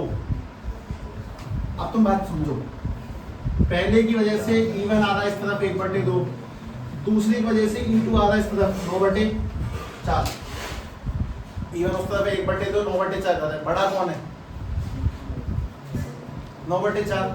ये बात बताओ, 9/4 भाई 4 से 9 2 2.5 पॉइंट कुछ तो भी ऐसा छोड़ो। इसकी वैल्यू 8 है, इसकी 4 है, फिर भी इसकी ज्यादा क्यों बन रही है? ये पास है, इसके जो पास ज्यादा उसका प्रभाव भी ज्यादा। तो मैं जब इसका नेट निकालूंगा तो नेट निकालने के लिए हम लोग क्या करेंगे? E2 - E1। अच्छा, 9/4 में से घटा देंगे 1/2 को। अब कोई मुझसे बोले साहब यहाँ तो जोड़ा था, अरे बुद्धि लगानी है, सीधा जोड़ का काम है। इन दोनों का एलसीएम कर देंगे तो 4 से 4 काट दिया, 1 2, यानी कि 7/4 यूनिट न्यूटन पर कूलम। मेरे एक छोटे से सवाल का वापस जवाब, इन दोनों के द्वारा इस पॉइंट पे निकलने वाला नेट फील्ड कितना है? 7/4। किस तरफ है? -4 की ओर कि -4 से दूर? -4 की ओर है, क्योंकि पावर इसकी ज्यादा है 9/4। वापस से दोबारा ट्राई करना, कुछ ऐसा ही दे रहा हूँ, कोशिश करना। सवाल मत लिखो, मैं सवाल समझो बस, अलग ट्राई करो।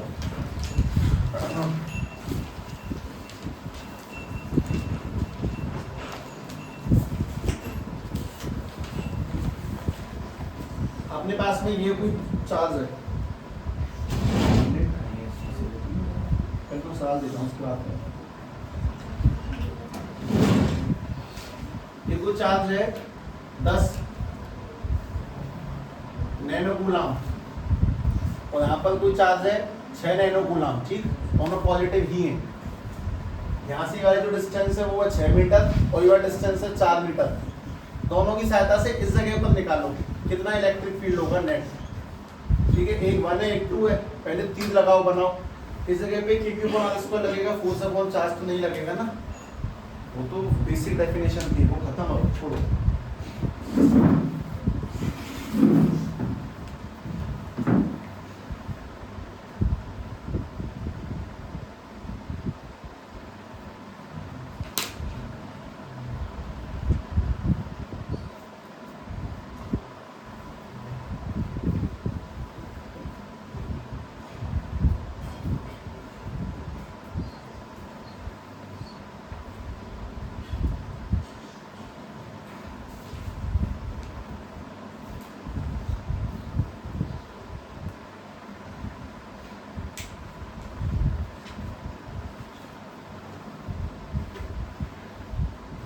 से बुद्धि का सदुपयोग करते हुए पॉजिटिव से रेखाएं दूर जाती हैं, दोनों पॉजिटिव की दूर बनाओ बस।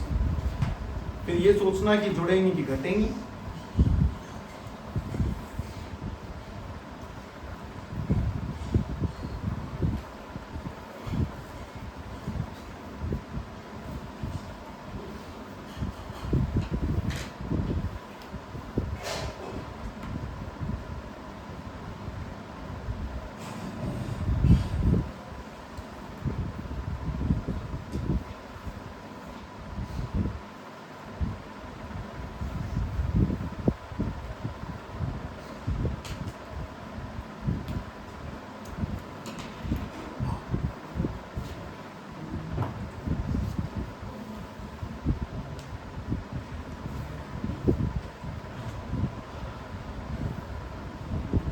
जुड़ेंगी घटेंगी, आधे लोग जुड़ने के पक्ष में, आधे घटने के। जुड़ेंगे घटेंगे दोबारा, घटेंगे। जुड़ने वालों की आवाज दब गई, दोबारा बताएं। जिस दिन अपने अंदर एक कॉन्फिडेंस ला दोगे ना अकेले खड़े होके बोलने का, उस दिन तुम पढ़ जाओगे। देखो ये पहला है, तो पहले से इलेक्ट्रिक फील्ड लाइन पॉजिटिव है ना, तो किधर जाएगी? इस तरफ, दैट इज E1। और ये भी पॉजिटिव है, तुम यहाँ मत सोचा करो, यहाँ सोचा करो। पॉजिटिव में से देखा है निकलती हैं, तो ये भी निकलेंगी, तो ये इस तरफ निकलेगी E2, ऐसे सोचा करो। और जो में से निकलती हैं चारों, मतलब अपने पास अपने नॉर्मल बनाया करो, भाई ये पॉजिटिव है, ऐसे भी निकलेंगी और निकलेंगी, तो ये तो ऐसे निकल रही है, हाँ निकलेगी, उस तरफ निकलेगी। ऐसे सोचो शांति से। अब तो बात समझ में आएगी कि इनका नेट कैसे निकलेगा। इनका नेट कैसे निकालेंगे? जोड़ के घटा के। घटाना किसमें से किसको? जब थोड़ा सोचो बड़ा कौन सी वैल्यू होगी। देखो ये 10 है तो दूरी ज्यादा है, ये 10 है तो डिस्टेंस ज्यादा है, और ये 6 है तो डिस्टेंस कम है। तो फिर आराम से तब सॉल्व करके देखते हैं। चलो पहले E1 निकाला, तो E1 यानी KQ में R², और E2 यानी कि दोबारा से KQ में R²। सभी लोग मुझे फटाफट बोलते चलेंगे। K यानी 9 10 की पावर 9, Q यानी कि पहला 10 10 की पावर -9 अपॉन में डिस्टेंस के बीच की 6 का स्क्वायर 36। हमने इससे ये काट दिया, तो E1 की वैल्यू आ जाएगी कितनी? 90 अपॉन में 36 न्यूटन पर कूलम। इसे काट सकते हो किसी टेबल से? 5 अच्छा E1 कितना? 18 पंजे 18 दूनी 5 अपॉन में 2 न्यूटन पर कूलम। ठीक है, दूसरी देखते हैं। E2 निकालेंगे तो 9 × 10 की पावर 9। E2 में Q की वैल्यू 6 × 10 की पावर अपॉन में इनके बीच की दूरी 16। अच्छा ये और ये कट गया, तो इसको भी देखते हैं। 9 से कट शॉर्ट 3 से कर लें, 4 से ये नहीं, 2 से ये 3 और 2 से ये वाला 8, यानी कि 9 दिया 27 अपॉन में 8 न्यूटन पर कूलम। ऐसे मन है मेरा 27/8 बड़ा है कि 5/2? नहीं ऐसे पॉइंटों में सोच लिया करो, थोड़ा गणित ऐसे रहा करो। 27 8 3 54, ये तो 3 बार ज्यादा है, और 2 से 5 को देंगे 2 दूनी, ये 2 बार ही जाएगा, तो ये बड़ा है। मतलब बड़ी कौन सी वैल्यू है? E2। तो इसका नेट कैसे निकलेगा? E2 minus E1। हमेशा नहीं होगा E2 माइनस E1 हट के चले गए, कुछ भी हो सकता है, वो तुम्हें समझना पड़ेगा उस पॉइंट ऑफ टाइम पे। तो अगर इसका नेट निकाला जाए तो वो 27/8 माइनस के 5/2 एलसीएम लेंगे तो 8 से 8 काट 27 माइनस 2 से 8 काटा 4 पंजे 20, यानी आंसर कितना? 7 अपॉन में 8 न्यूटन पर कूलम। दोनों के द्वारा पाए जाने वाले नेट प्रभाव। अगला टाइम आएगा।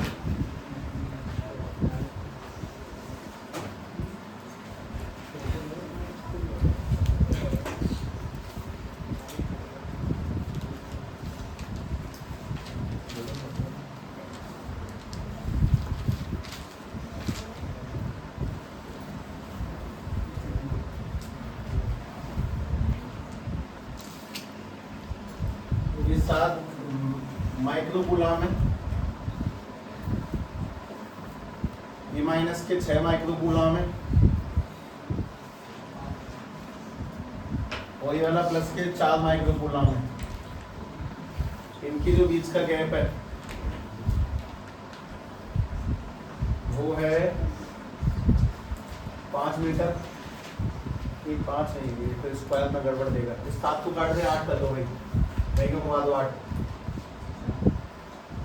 यूर डिस्टेंस 6 मीटर है, यूर डिस्टेंस 2 मीटर है, और इवन जो डिस्टेंस है वो 4 मीटर है। सेंटीमीटर में दिया जाता तो वो मीटर में कन्वर्ट करना पड़ता, कुछ वैसा नहीं दिया जा रहा है। सबको इस जगह पे नेट इलेक्ट्रिक फील्ड निकालनी है, तो पता है कितनों की वजह से बनेगी? 3 लोगों की, पहला इससे, दूसरा इससे, तीसरा इससे। तो तीनों के माध्यम से लगने वाले तीर लगाओ। जैसे हो सकता है ऐसे ऐसे आ जाए E1 E2 E3, एक उल्टा आ जाए तो 2 जुड़ेंगे, एक घटेगा, कुछ भी, मतलब अपनी बुद्धि अड़ाने का दब तो कोशिश करें, ध्यान से, आराम से, शांति से सोच लें।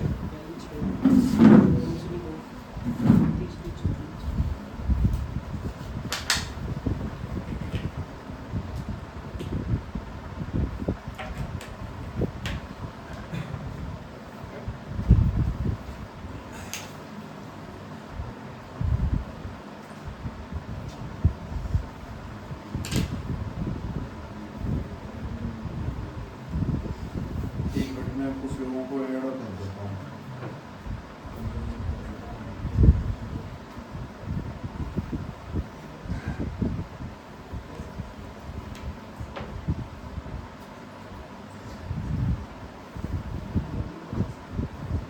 दीपक नंबर बोल अपना। 8077 900 592।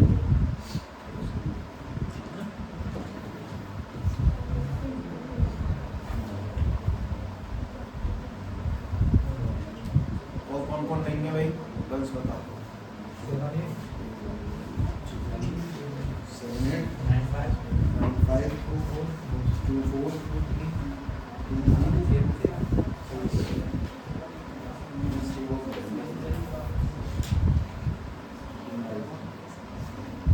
और कौन नहीं है? केशव बता। 9759 0 598।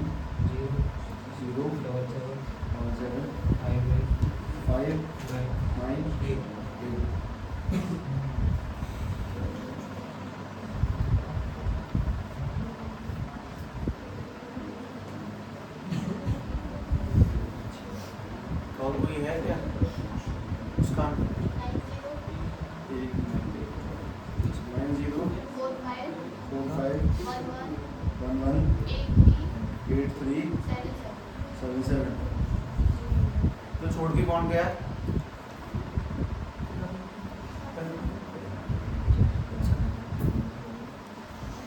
अगर वहाँ पड़ता है ना, ये कौन सी वो सत्य विद्या मंदिर, उसी गली के आसपास।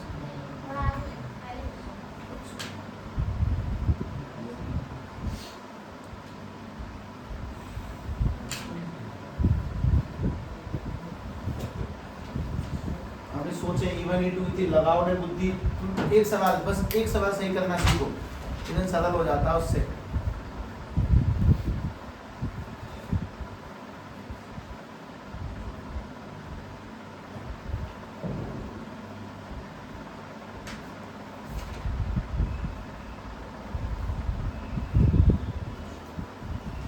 मात हैशटैग 3 पर ही चल रहे हो अभी भी।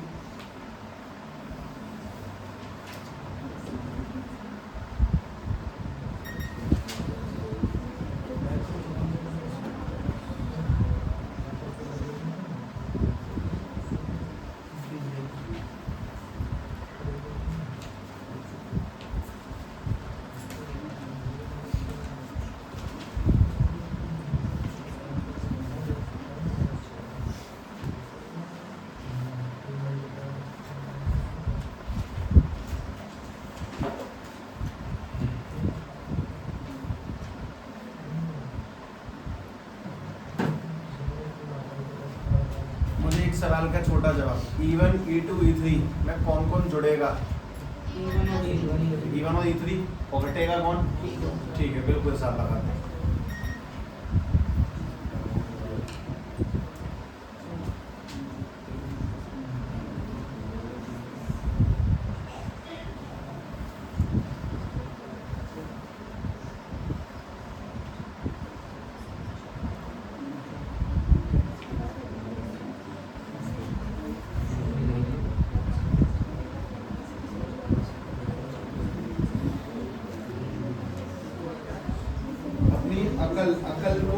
जन्म दें बस हर हाल में।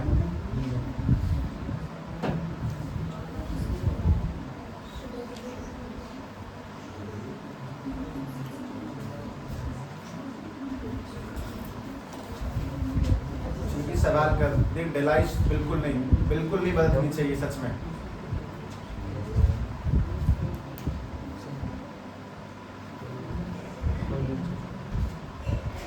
ये इधर साइड में गेट से निकले तो इधर साइड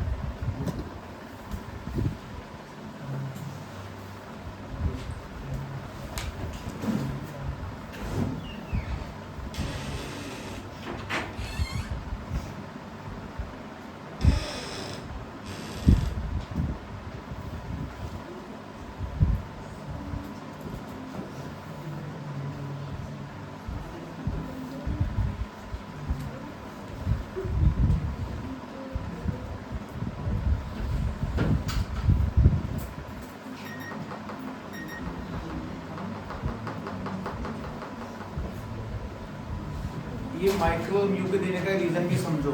माइक्रो म्यू का अक्सर इसलिए दिए जाते हैं कि बच्चे की कैलकुलेशन को सोच सके कि यार इसने -0 पर +0 समझा कि नहीं समझा, जानबूझ के कि बढ़ पाता है कि नहीं इनसे।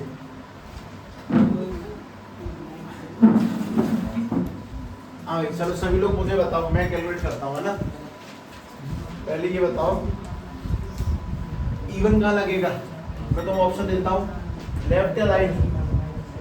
ये जिस हाथ में मेरा मार्कर है वो राइट है ना, और मैं राइट ही हूँ। Even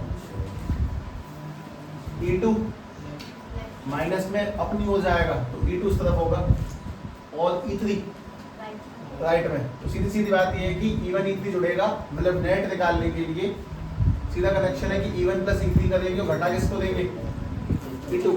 that's it. एक बात और बताओ,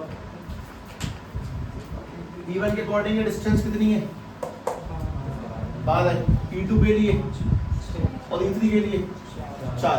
तो अगर मैं E1 निकालता हूँ तो मैं इस बात का ध्यान रखूंगा कि ये KQ में R² कैसे जमाना है। E2 निकाला तो वापस से KQ में R², तो E3 निकाला तो वापस से KQ में R²।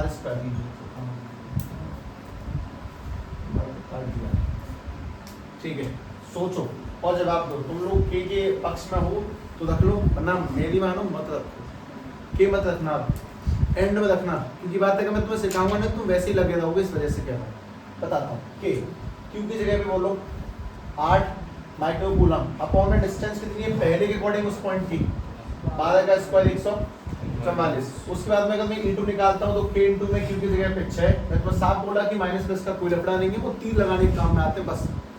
अपॉन में डिस्टेंस 4 और 2 6 का स्क्वायर 36। और अगर E3 निकालेंगे तो वापस से K इंटू में क्यू की जगह पे 4 अपॉन में 4 का स्क्वायर 16। That's it. अब तुम्हें पता है कि नेट कैसे निकलेगा, दोबारा से ई नेट कैसे निकालेंगे, 1 और 3 को जोड़ना है और E2 घटाना है। तो 1 3 को जोड़ लो, 8K अपॉन में 144 प्लस 4K अपॉन में 16 और घटाएंगे इसको 6K अपॉन में 36।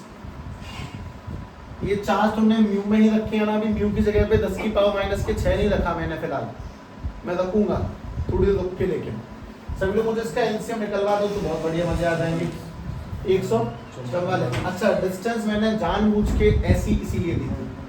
अब खुद सोचो, 144 कटा दो 8K, 16 से 144 शायद 9 बार, और 9 चौक 36 के, और 36 से 144 4 बार, तो 4 को मल्टीप्लाई करेंगे तो 4 से 24 के। अच्छा ध्यान से 36 और 8 44 में से 24 गए 20 के अपॉन में 144। अब सारी वैल्यू में डालूंगा, ध्यान से देखना। मैंने म्यू की जगह पे अभी तक को नहीं रखा तो अब 10 की पावर माइनस के 6 और के की जगह पे रख दिया 9 इंटू 10 की पावर 9। अब सॉल्व करो, -6 और 9 में 6 गए 180 बटे में 144 और इंटू 10 की पावर कितना 3 न्यूटन पर कूलम। कुछ चीजें काट पीट कर सकते हो तो बढ़िया लग रही होंगी, ध्यान से देख लो। 12 से 2 से काट लो, और कितना करोगे नीचे जीवन में, नहीं 2 से ही दिक्कत, 90 2 से वाला कितना 72, और काट लो 18 से अभी तो काटा था, ठीक है 18 से ये वाला 5 ये वाला 1872, यानी कि बन जाएगा 5 अपॉन में 4 इंटू 10 की पावर 3 न्यूटन पर कूलम। करेक्ट आंसर है। सब मेरे मन में ये नहीं है मैं चाहता हूँ कि इस 5 को 5000 करके 4 से डिवाइड दो। अब तो भाई तो कुछ भी चाह, वो सारे आंसर सही है। कल तुम्हारे दिमाग में बस एक बात तो डालने की कोशिश है, वो ये कि तीर लगाने से समझ में आएगा क्या जुड़ेगा क्या घटेगा, नेट निकलेगा। नेट का मतलब प्लस नहीं होता हमेशा, क्योंकि कैसी क्वांटिटीज है वेक्टर, ये स्केलर नहीं है। अगर स्केलर होता सीधे जोड़ देते हैं। यही मेन फर्क है वेक्टर क्वांटिटी और स्केलर क्वांटिटीज में। और अगर तुम्हें लगता है कि तुम सवाल सीख रहे हो तो अपना ट्राई कर लो।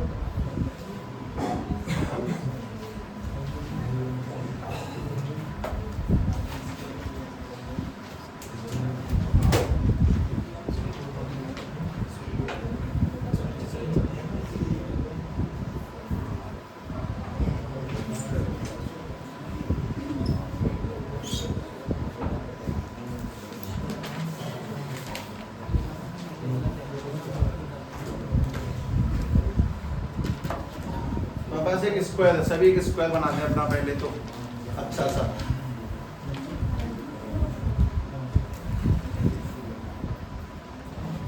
ठीक है,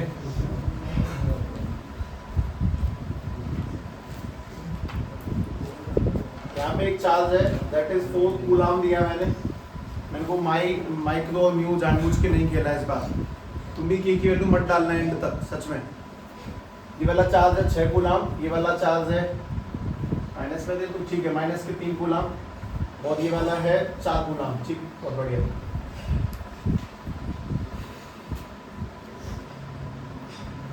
सेंटर पे इलेक्ट्रिक फील्ड निकालनी है, और इसकी कराने का रीजन डिस्टेंस नहीं दे रहा हूँ, आंसर सबका परफेक्ट नहीं आएगा। ये डिस्टेंस हर तरफ से कितनी है, ए मान ली, तो मैं डिस्टेंस ए यूज करनी है, मैं जानबूझ के ए ही लिख रहा हूँ। सभी लोग बस एक काम करें, सेंटर पे ना ये 1 चार्ज है, ये 2 है, ये 3 है, ये 3 के साथ 3 लिखता है, ए भी लिख देता हूँ। ये ए है, ये बी है, ये वाला सी है, और ये वाला डी है। सभी लोग तीर लगाएं, ई ए, ई बी, ई सी और ई डी नाम का। कौन कहाँ जाएगा, तीर लगाओ। सेंटर पे तीर लगाओ, तीर यहाँ लगाओ, जहाँ पे फाइंड करते हैं ना वहाँ पे तीर लगाते हैं। सेंटर पे तीर लगाओ, पहले की वजह से कहाँ पे बनेगा।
ये वो जगह है जहाँ पे थ्योरी नहीं है, न्यूमेरिकल है, यहाँ पे दिमाग फिर भी सही चलता है। हाँ, इसलिए वो पहले हाफ अच्छा था, वो थ्योरी वहाँ निकल गई। अब तक तो अभी सुस्ता जाए।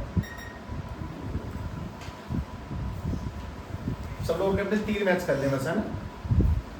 ये पॉजिटिव चार्ज है, इससे तीर कहाँ पे होगा, पॉजिटिव वाले से तीर दूर क्यों जाता है, और नीचे आएगा। This is E A. B वाला भी कैसा है, पॉजिटिव, तो उससे भी तीर कहाँ जाएगा, दूर, ई बी। ये वाला कैसा है, नेगेटिव, तो इससे तीर कहाँ जाएगा, इसी की ओर। नेगेटिव में तो अंदर जाती है फील्ड लाइंस, तो ये इसी तरफ आएगा, ई सी। और ये पॉजिटिव है, ये वाला पॉजिटिव है, इससे 3 कहाँ जाएगा? दूर। तो ये ऐसे बनेगा ई डी। अब मेरा एक सवाल है तुमसे, बहुत बहुत संतुष्टिपूर्ण सवाल है। तुम्हें इन चारों का नेट निकालना है, चारों कहीं कहीं भग रहे हैं, तो उसमें हॉलो लगा के सोचो इन दोनों का हिसाब कैसे करोगे। इन दोनों को तो सीधे जोड़ देंगे, चलो चिट्टन ए और सी सीधे जुड़ जाएंगे, एक तरफ है। बी और डी का क्या करोगे? घटा देंगे। बी और डी में बड़ी वैल्यू कौन सी आएगी? देखो दूरी तो सेम है, बी बड़ा आएगा, बी के द्वारा बड़ा आएगा कि डी के द्वारा बड़ा आएगा? डी की जगह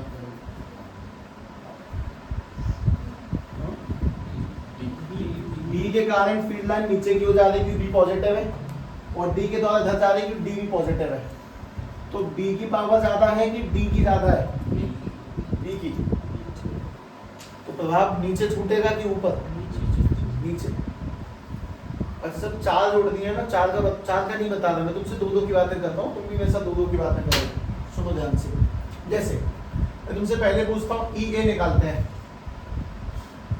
तो k इंटू में q अपॉन में डिस्टेंस का स्क्वायर ए स्क्वायर, यानी बन जाएगा 4k अपॉन में ए स्क्वायर। ये बोलो, ये निकालते हैं k इंटू में 6 अपॉन में ए स्क्वायर, यानी कि 6k अपॉन में ए स्क्वायर। c निकालेंगे तो माइनस का चक्कर ही नहीं है ना, छोड़ो उसे, तो यानी कि k इंटू में 3 अपॉन में ए स्क्वायर, तो कुल रहा कितना? 3k अपॉन में ए स्क्वायर। ये सवाल तुम्हें क्यों दिखाया जा रहा है? क्योंकि जब 4 5 3 उल्टे सीधे होंगे तो तुम घबरा जाओगे, तो पहली बार कर रहे हो तो शांति से निकालते हैं सवालों को, चैन से देखना। और ईडी करेंगे तो k इंटू में 4 अपॉन में डिस्टेंस कितना? a का स्क्वायर, यानी कि 4k अपॉन में दोबारा से a स्क्वायर। ठीक, कौन सा? मैं समझ नहीं पा रहा, दोबारा बोलो। ठीक, सुनो ध्यान से, अपने पास में काम की चीज ये है कि इसको देखो जरा ध्यान से, इसको तुम्हें ये वाला नेट कैसे मिलेगा? सीधे सीधे ई ए और ई सी को प्लस करना है। तो इन दोनों का हिसाब पहले बता दो, मनी में देख लो। ई ए और ई सी, ई ए और ई सी को जोड़ने पर 4k अपॉन में 3k, 7k अपॉन में ए स्क्वायर होगा, सीधे सीधे साफ का नहीं। तो इन दोनों का नेट तो हो गया 7k अपॉन में ए स्क्वायर। दो बात तो बंद हो गई। अब जरा इसके बारे में सोचें। ई बी की वैल्यू है 6k अपॉन में ए स्क्वायर, और ई डी की वैल्यू है 4k अपॉन में ए स्क्वायर। तो तुम्हारे हिसाब से तुम्हारा क्या कहना है? 6 नीचे की हो, 4 ऊपर की हो, तो नेट कितना बचेगा? 2, वो भी ऊपर है नीचे? नीचे की हो। कॉमन सेंस से अपने पास में ये आ जाएगा 2k अपॉन में ए स्क्वायर। ये किस किस को जोड़ने को मिला? ये बी एंड डी का हिसाब किताब कर लिया। ए और सी का हो चुका है 7k अपॉन में ए स्क्वायर, बी और डी का हो चुका है 2k अपॉन में ए स्क्वायर। अब दोनों का आंसर कैसे निकालेंगे? मैं दो जुड़ गए ना। अब जब वापस सोच के देखो, मतलब मैं सीधी सी बात तुमसे कह रहा हूँ कि एक तो नीचे है 2k अपॉन में ए स्क्वायर, और एक इधर है दैट इज 7k अपॉन में ए स्क्वायर। अब इसका नेट कैसे निकलेगा? दोनों का सेम सेम होते सीधे प्लस, दोनों उल्टे होते सीधे घटते। पहली बात 4 के हमने कितने कितने बात कर लिए, ये 2 में गए, ये दो हिसाब हो गए। अब दोनों को प्लस कैसे करेंगे? Under root. ई नेट निकालने का तरीका अंडर रूट E1 स्क्वायर, आगे तुम बोल सकते हो। तो E2 square plus 2E1 E2 cos theta. और जब तुम लोग उससे इसका नेट प्लस निकलवाओगे तो E1 यानी पहला आदमी 2 के बटे में a का स्क्वायर, 2 के बटे में a का स्क्वायर, सोचो 2 के बटे में a का स्क्वायर। वापस से इसका जब करेंगे तो 7k अपॉन में a स्क्वायर का भी स्क्वायर, उसके बाद में 2 इंटू में 2k अपॉन में a स्क्वायर इंटू में 7k अपॉन में a स्क्वायर इंटू में cos कितना 90, क्योंकि दोनों के बीच का एंगल 90। ये खत्म हो गया। मैं प्लस निकालता हूँ। ई नेट जब सॉल्व कर रहे होंगे तब 2k अपॉन में यानी कि 4k स्क्वायर अपॉन में a की पावर 4, जब इसको करेंगे 49k स्क्वायर अपॉन में a की पावर 4। इनको जोड़ सकते हो तुम लोग ऐसे, 49 और 4 53k स्क्वायर अपॉन में a की पावर 4। तुम इसका रूट निकाल सकते हो, k स्क्वायर का रूट k, a स्क्वायर का a4 का a स्क्वायर, और अंडर रूट में क्या बचा रह जाएगा? मात्र 53। k की वैल्यू अब डालो, 9 इंटू 10 की पावर 9 रूट 53 अपॉन में a स्क्वायर न्यूटन पर गुणाम, ए की वैल्यू मैंने दी नहीं है इस वजह से। मुझे बस इतना सोचना है कि मैं 4 कैसे जोड़ता हूँ। 2 का प्लस निकाल लिया, फिर इन 2 का हिसाब किताब देखा, फिर ध्यान से सोचा कि इनके बीच का एंगल 90 है, ठीक है देख लूंगा। बुद्धि वाला खेल है, मतलब आंसर लेंदी भी है, इसमें कोई दोहराई नहीं है, पर थोड़ा समझ से निकालो। ये कोई ऐसे रखने वाली चीज़ें बिल्कुल नहीं है, पूरा का पूरा दिमाग का खेल है, हमें वो बात समझनी चाहिए और कुछ नहीं। That's it. √53 ये बढ़िया सॉल्व होता तो आंसर बढ़ा देते, क्योंकि ये 64 के आसपास भी नहीं है और 49 के थोड़ा सा क्लोज है, बस 7.3 के अराउंड आंसर। कोई नहीं, ये पैंतरा सीखो कैसे कैसे निकाला। मैं तुम्हें अगला सवाल जो देने वाला हूँ खतरनाक सा।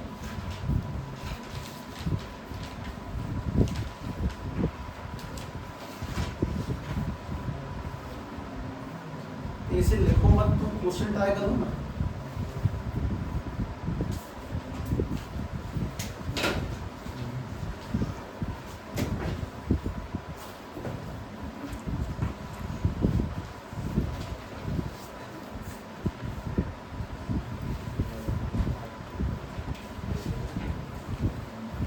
ध्यान रखना कि तुम पैटर्न नंबर तीसरे के चौथे पॉइंट में ट्रेवल कर रहे हो अभी भी। बस मैं पॉइंट चार्ज पे ही हूँ, मैं डाइपोल तक तो टच भी नहीं करके आया अभी। ध्यान से, हमारे पास में वापस ये एक स्क्वायर है, ये वाला जो चार्ज है माइनस के 6 कूलम है, ये वाला प्लस के 4 कूलम है, ये वाला चार्ज माइनस के 8 कूलम है और ये वाला 6 कूलम है। सेंटर पे फोर्स पता लगानी है, इनके नाम दिए मैंने ABCD। सबसे पहला काम तीर लगाओ, फिर सोचना कौन जुड़ेगा। और इनके बीच की जो डिस्टेंस है, उस डिस्टेंस को मैंने तुम्हारे सामने रखा √2, ये वाली भी √2, ये भी √2 और ये वाली भी √2 मीटर। कोई फर्क नहीं पड़ता √2 हो जाने से।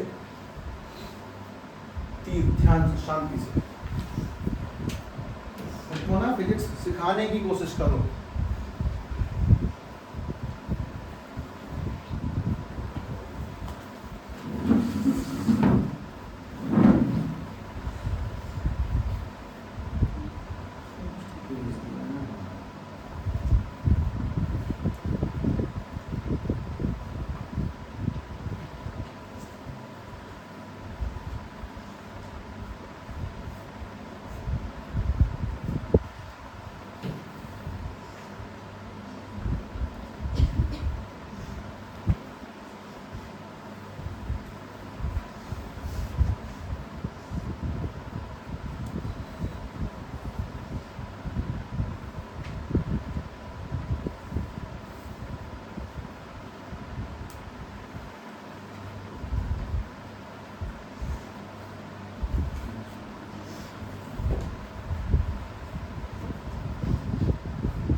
चीजें कि पहलू करके सॉल्व होंगी। सोचना पहले किन दोनों का, फिर किन दोनों का, फिर क्या बचा।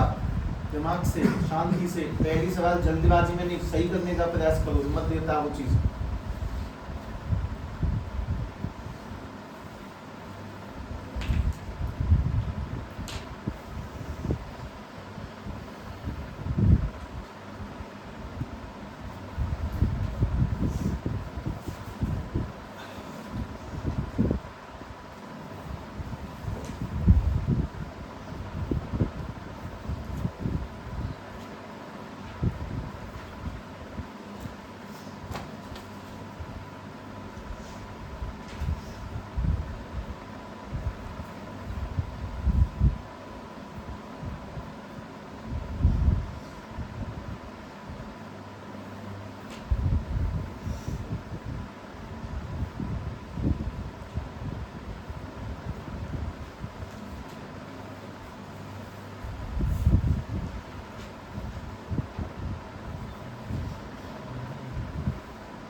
हमेशा ऐसे होगा, find the net electric force electric field intensity on the centre of the square.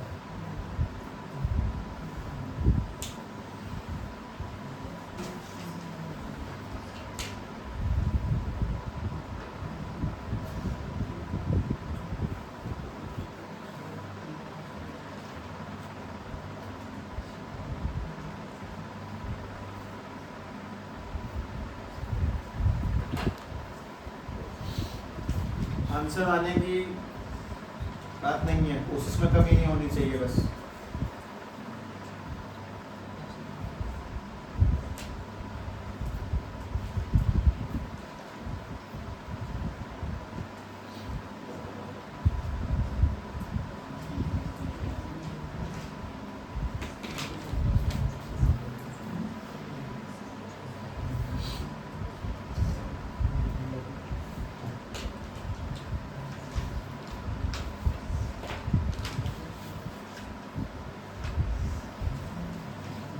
मैं बस एरो लगा रहा हूँ जरा मैच करना।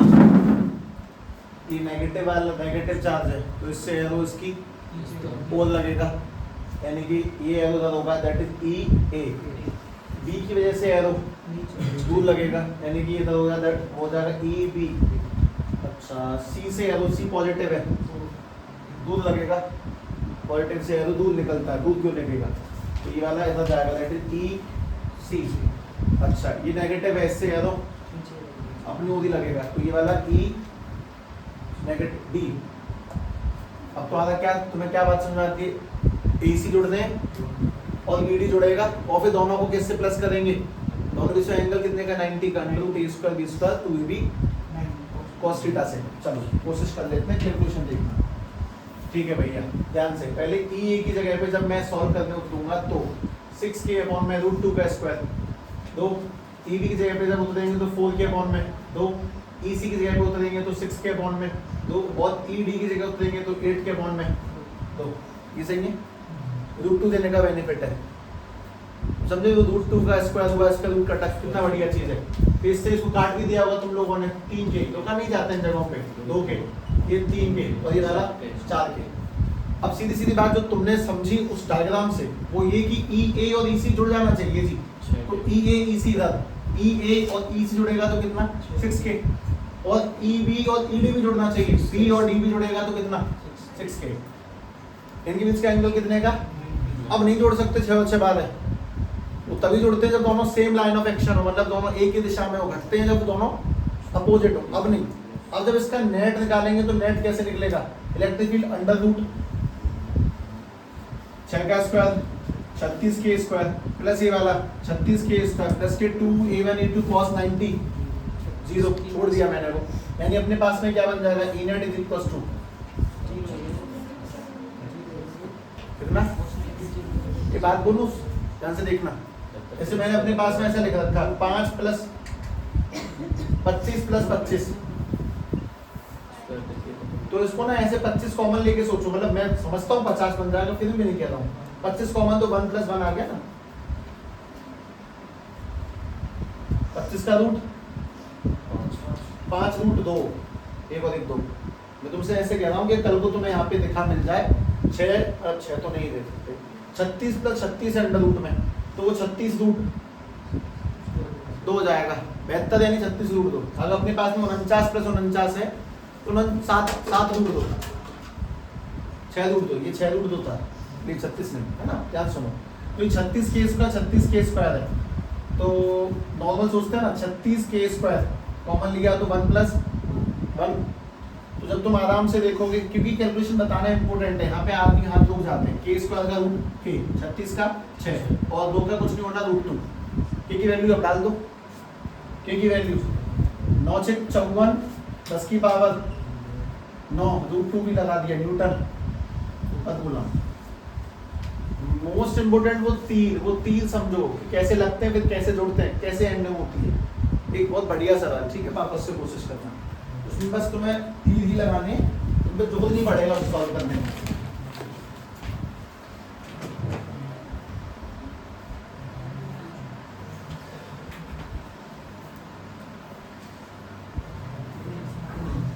हमारे पास में एक स्क्वायर है, इसके चारों कोनों पे प्लस के 10 कूलम, प्लस के 10 कूलम, प्लस के 10 कूलम और प्लस के 10 कूलम है। सेंटर पे कितना इलेक्ट्रिक फील्ड होगा, ABCD।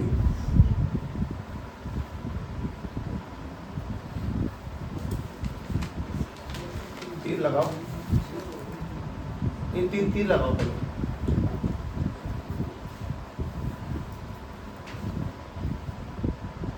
बटन लगा दूं।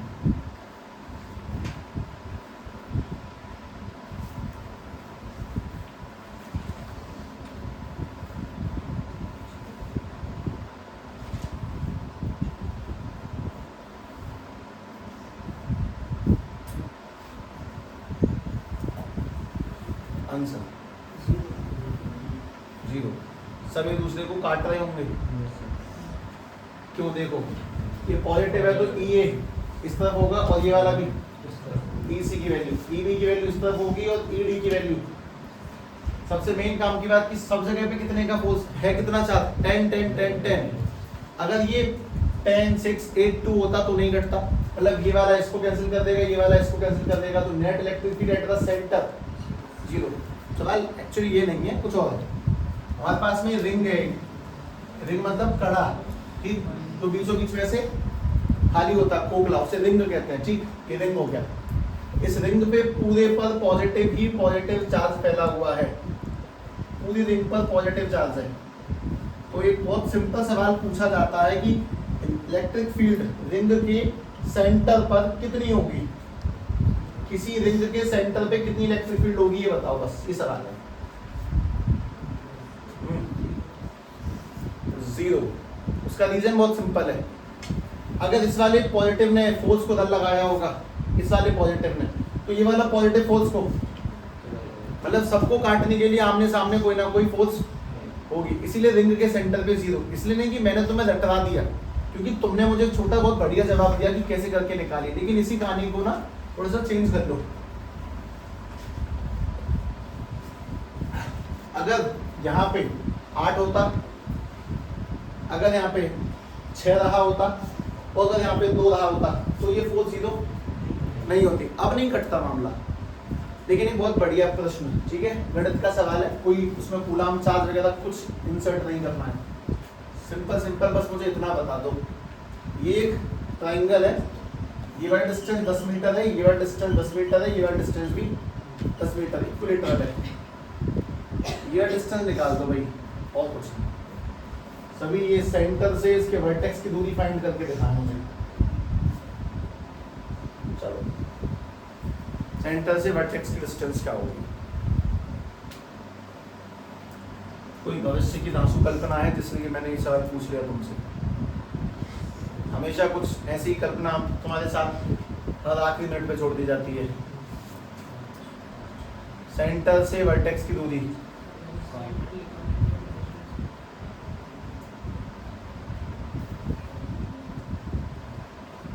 शायद ना निकले, उसका रीजन कुछ और है।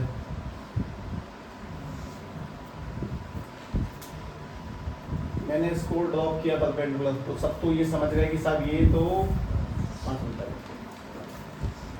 ठीक है। दूसरी बात, ये कितना है और ये कितना है पता नहीं। अगर ये पता चल जाए ना कैसे भी, तो से निकाल दूंगा मैं पीजीटी से, कंफर्म, पक्का 100% श्योर। तो ये निकलेगा कैसे? उसकी लगता है ये, मतलब चलो ऐसे ही निकाल देता हूँ, कितनी बड़ी चीज़ है। ये कितने का एंगल है? 60। आधा कटा तो यूज ट्रिग्नोमेट्री। फिजिक्स में ट्रिग्नोमेट्री नहीं, मैथ्स में ट्रिग्नोमेट्री। ट्रिग्नोमेट्री का इस्तेमाल करो। थीटा के साथ ये वाला बेस है, सामने वाला कौन है?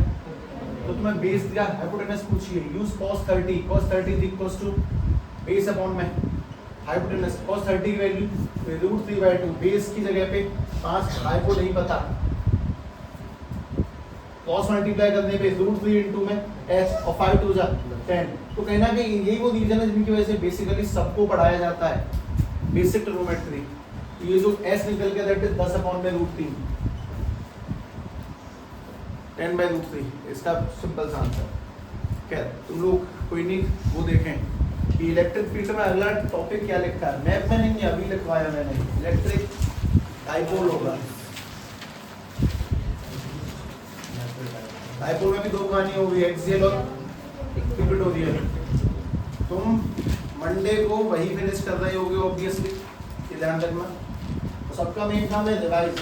आई will definitely try to send तुम्हें क्वेश्चन भेजने की कोशिश रखूंगा जहाँ तक है इन टॉपिक तक जो तुम्हें करवाए, कूलाम्स लो, इलेक्ट्रिक फील्ड, बस उनको प्रैक्टिस करना एंड नथिंग एल्स, ठीक है। मंडे कवर करते हैं।